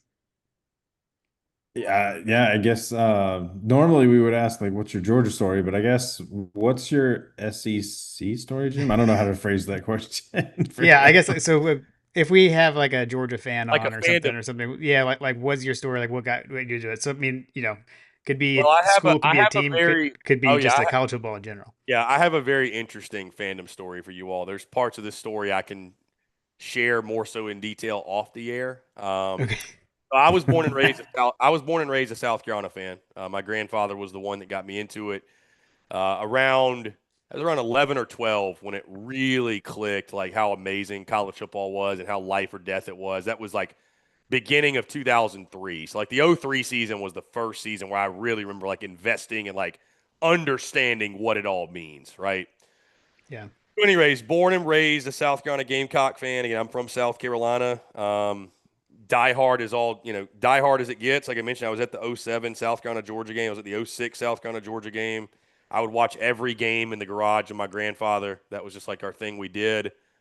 We went to a few, but we would essentially watch every single game in the garage. He passed in 2014, but I went off to college and we'd still like I'd come home, we watch games together, whatever. Um, so for those that don't know, SEC Unfiltered at one point was a South Carolina Gamecocks entity. It was called the Spurs Up Show. That's how it started in January 2017, Hmm. and started it from zero. Again, the accounts, everything you see, it was once, believe it or not, it was once South Carolina. Anyways, started January 2017. Thankfully, just decided to never shut up, and it kept growing and growing, and we kept building. And I got the LLC in November of 2018, moved to Columbia, South Carolina to do it full time in August of 2019. And so again, you probably wonder like, how are we sitting here today? So my fandom origin story, really, I'll just say this without getting into too great of detail. When you get into business, especially when you're an independent, no doubt, when you see how the sauce is made Mhm. and you deal with the university, right? When you deal with the university in business matters, it really will kill your fandom. This is Mhm. there's no other way to put it. To a point to where, and I'm glad you guys didn't do this. I appreciate it. And I mean, it's no fault of anybody else's, but people just, they bring me on and they're like, "Hey, you're a South Carolina guy. They're your Gamecocks." And Mhm. I mean, guys, I'm genuinely, I'm as neutral as it gets these days. Like I am. I hope everybody does well. Like I want the SEC to get the most amount of teams to the playoff. Like, um, but I'm not a South Carolina fan anymore. Like, not even there's not an ounce of me in my body. Like, I wish the best for South Carolina. Hope they do well. I got a lot of buddies, obviously. They're big Gamecock fans, but again, when you deal with stuff on the business side and you see how the sauce is made, and there's just things I dealt with them from the way I was treated by the university. I dealt with legal matters with them. They essentially, my greatest opposition, and I know I told you this is a pretty wild story, but my greatest opposition in my ascension throughout my career when I was a South Carolina entity was the University of South Carolina. Hmm. They at multiple stops throughout my entire career, they did what they could to put me out of business. Like they really they wanted me to go away. They wanted me to not exist. And I think the reasoning for that was number one, was the same insufferable SOB that I am today. I'm just giving honest opinions. And, when you're covering a team, guys, let's call it for what it is. It's not very good. And you have to be brutally honest about that. I was covering South Carolina when everybody's buddy Will Muschamp was the head coach. And we all know how that tenure went, right? Like the commentary's not, quote unquote, not positive, Right. but it was always fair, but they didn't like that. They're like, come on, Chris, stop inciting violence. Right. They didn't like that. They didn't like that. So, I mean, I dealt with that. I dealt with people on the football staff. This happened on like a couple of different instances, would go on social media trying to dog me and talk crap about me and encouraging fans of said team to turn against me, not like me. I dealt with it from that angle. I don't really bring up the bad side of the fan base, although the nasty side of South Carolina's fan base is probably the nastiest group of human beings I've ever dealt with, truly. Truly, really, truly. Like to levels you just wouldn't imagine. I don't really bring that up because every fan base has We've all got them. Everybody's got them. Yeah, Right? yeah. Everybody's got them. The good news now, I don't deal with them. A lot of them didn't even go to your school. Yeah, I did deal with Vol Twitter during baseball season. That was a wild experience. They are. That is a different. Yeah. But I don't have Vol to. Twitter is unique. Yeah, it is. But thankfully, I don't deal with that as much anymore because, like, again, It doesn't hit the same when the SEC guys saying, "Hey, you're going to go 9-3." Like if a Georgia show came out and was like, "Yeah, guys, I think we're going to go 9-3," they'd be like, they wouldn't let him back in Athens ever again. You know what I mean, like it hits different when it be your own people. But yeah, so just dealing with all that over the years, and then there was in end of 2022, there was how do I want to phrase this? There was a dispute that was amicably resolved between the University of South Carolina. It's actually well documented. I'm sure I could just say it on air, but I'm not going to. But it's public information. It's public information. It's nothing bad. Like when I say stuff, we used to sell merchandise at a very high level. And I'll just say that I owned a certain trademark that the University of South Carolina was not very pleased that I owned it, but it was tough because I owned it. But that turned into a 1.5 year long back and forth, if you will. Again, amicably resolved and whatever. But again, I say all that to say, guys, when you go through all that, it completely separates fandom and business to a point where, like I said, it really genuinely it killed my fandom. I mean, that's kind of sad in a way because, but it's also they did me the biggest favor because they removed any ounce of bias I could ever have. Like I genuinely don't have any bias whatsoever. But that's such an advantage for us because I can talk about every single team fairly. You tune into my content, you have no clue. Like, I don't know who this guy's a fan of. I don't know if he's even got a team. Yeah. And then I can go on the road and I can, like, people are so, dude, they are so blinded by their biases. Like, people just, you can't even have like, there's some Tennessee fans. They couldn't even have a conversation with it. Man, they couldn't. They're like that brainwashed to a degree. Hey, there's some Georgia fans like that. Let's keep it fair, right? Oh, yeah. Every fan base got them, but, like, it removed that for me to where, like, I can go to all these different places, and when I did a really good job last season, and I'll continue to do it. I'm not going on the road and, like, comparing this stadium and this experience to, like, what last week was. I'm not going like, man, this place is a dump compared to Sanford Stadium or compared to Death Valley. Or like, I'm not doing that. I'm just really genuinely appreciating every spot, every team, every culture because they're all different, every fan base. Just really appreciating it all for what it is, man. And, like, it is so much more rewarding that way. Like, it really, truly is. Like, I'm having more fun than I've ever had. I'm more fulfilled than I've ever been. I'm happier than I've ever been. Like I said, I'm doing cooler stuff than I've ever done. And I tell people this: I'm having 1,000 times more fun, and I'm dealing with 1,000 times less of the headache that I used to put up with. And that's a blessing. So Yeah. everything happened as it was supposed to. And by the way, I do want to throw this out there.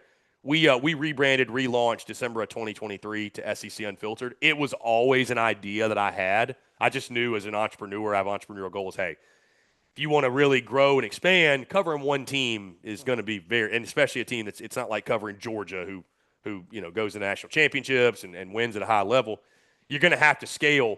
So Yeah. I make sure to tell people too, like everything I just mentioned to you all was not the reason that SEC Unfiltered was born. This was in the works. This was spinning in my mind for a while.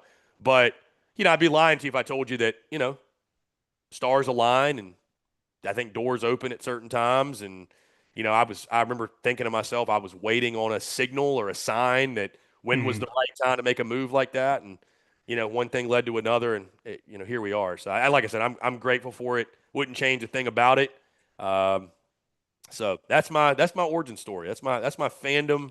There you go. I probably have the most unique fandom origin story like Say, of anybody. Of anybody. that's So what that's honestly that's why we always like to ask that, because everyone has a different story, it's so funny, man. Like as a youngster, I'll just tell y'all this because it's funny now. Dude, when I was in like middle school, like I hated Georgia.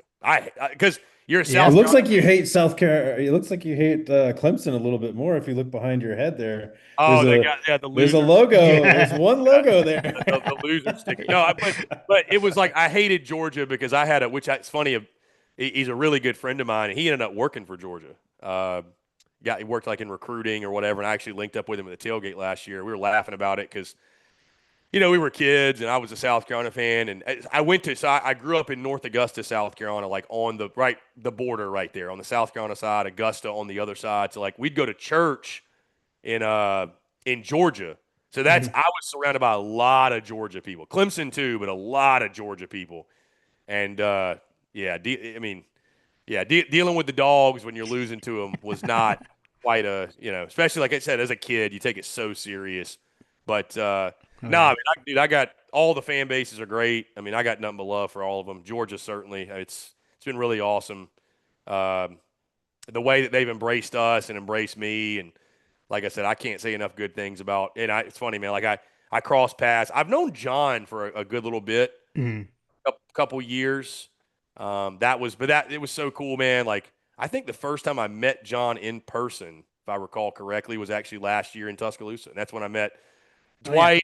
Like that has truly been the most rewarding part of the SEC Unfiltered journey. Is all of the fantastic folks I've met and the relationships I've created that will last a lifetime. And that's what even makes the tour cooler this year. Is like, last year I was just kind of getting my feet wet and I really, I didn't have all these relationships. Now I get to go on the road. Like we have all these relationships and connections established. And that's just, man, that's just going to make it so like even more fun than it was last year. So Yeah. not that I'm comparing the two because I've hammered that down too. And we're not going to go on the tour being like, how is this comparing to last year? It's its own unique journey. Can't wait to experience it. But yeah, it's really appreciate the dog fans and the way they've embraced us, and it's really cool, man. It's again why I can't wait to get back to Athens. Yeah. Yeah, for sure. No, Amen. that's cool. I love it. It definitely can confirm it. It's awesome to get out there and meet the people that you've made this connection with through the microphone, through online, and getting to Hopefully converse with we're able to them. link up. Heck Hopefully, yeah, for hopefully this sure. time y'all won't miss me at the Morris Hall tailgate. That's right. For For sure. sure. For sure. Awesome. JP, you got anything else? I got nothing, man. Chris, this has been fun. This has been Yeah, fun. Definitely yeah, appreciate you agreeing to come on. Uh I know we kind of took a shot in the dark. Like, yeah, man, let's talk. dude, man. Yeah, exactly. You'd be Anytime. surprised how often I don't get responses. So we were like, oh, sweet. No, dude. Anytime. I'm grateful for the opportunity, and especially, man. Like I said, I talked to my guy Dwight, and I feel like this show got the Morris Hall seal of Seal of approval. approval. Yeah, there Yeah, you man. Like go. I mean that alone Right. makes this podcast stand out above the rest. So like, That's dude, right. anytime though, man, truly would love to do it again, especially if y'all want to chat like the week we're coming to Athens or just whenever else, man. Like, would love to do it, dude. It's thank God football's here. So we can almost we can smell it, we can taste it. It's so close. So Amen. Absolutely. Amen to that. All right, Chris. Well, hey, don't be a stranger, and we'll stay in touch. Best of luck, everyone. Go check out SEC Unfiltered, and be sure to follow along with the tour again this year. thank y'all guys. I appreciate it. All right. Hey, well, we got to say, go dogs. Go dogs. Oh, dog, sick 'em. Here we go. There we go.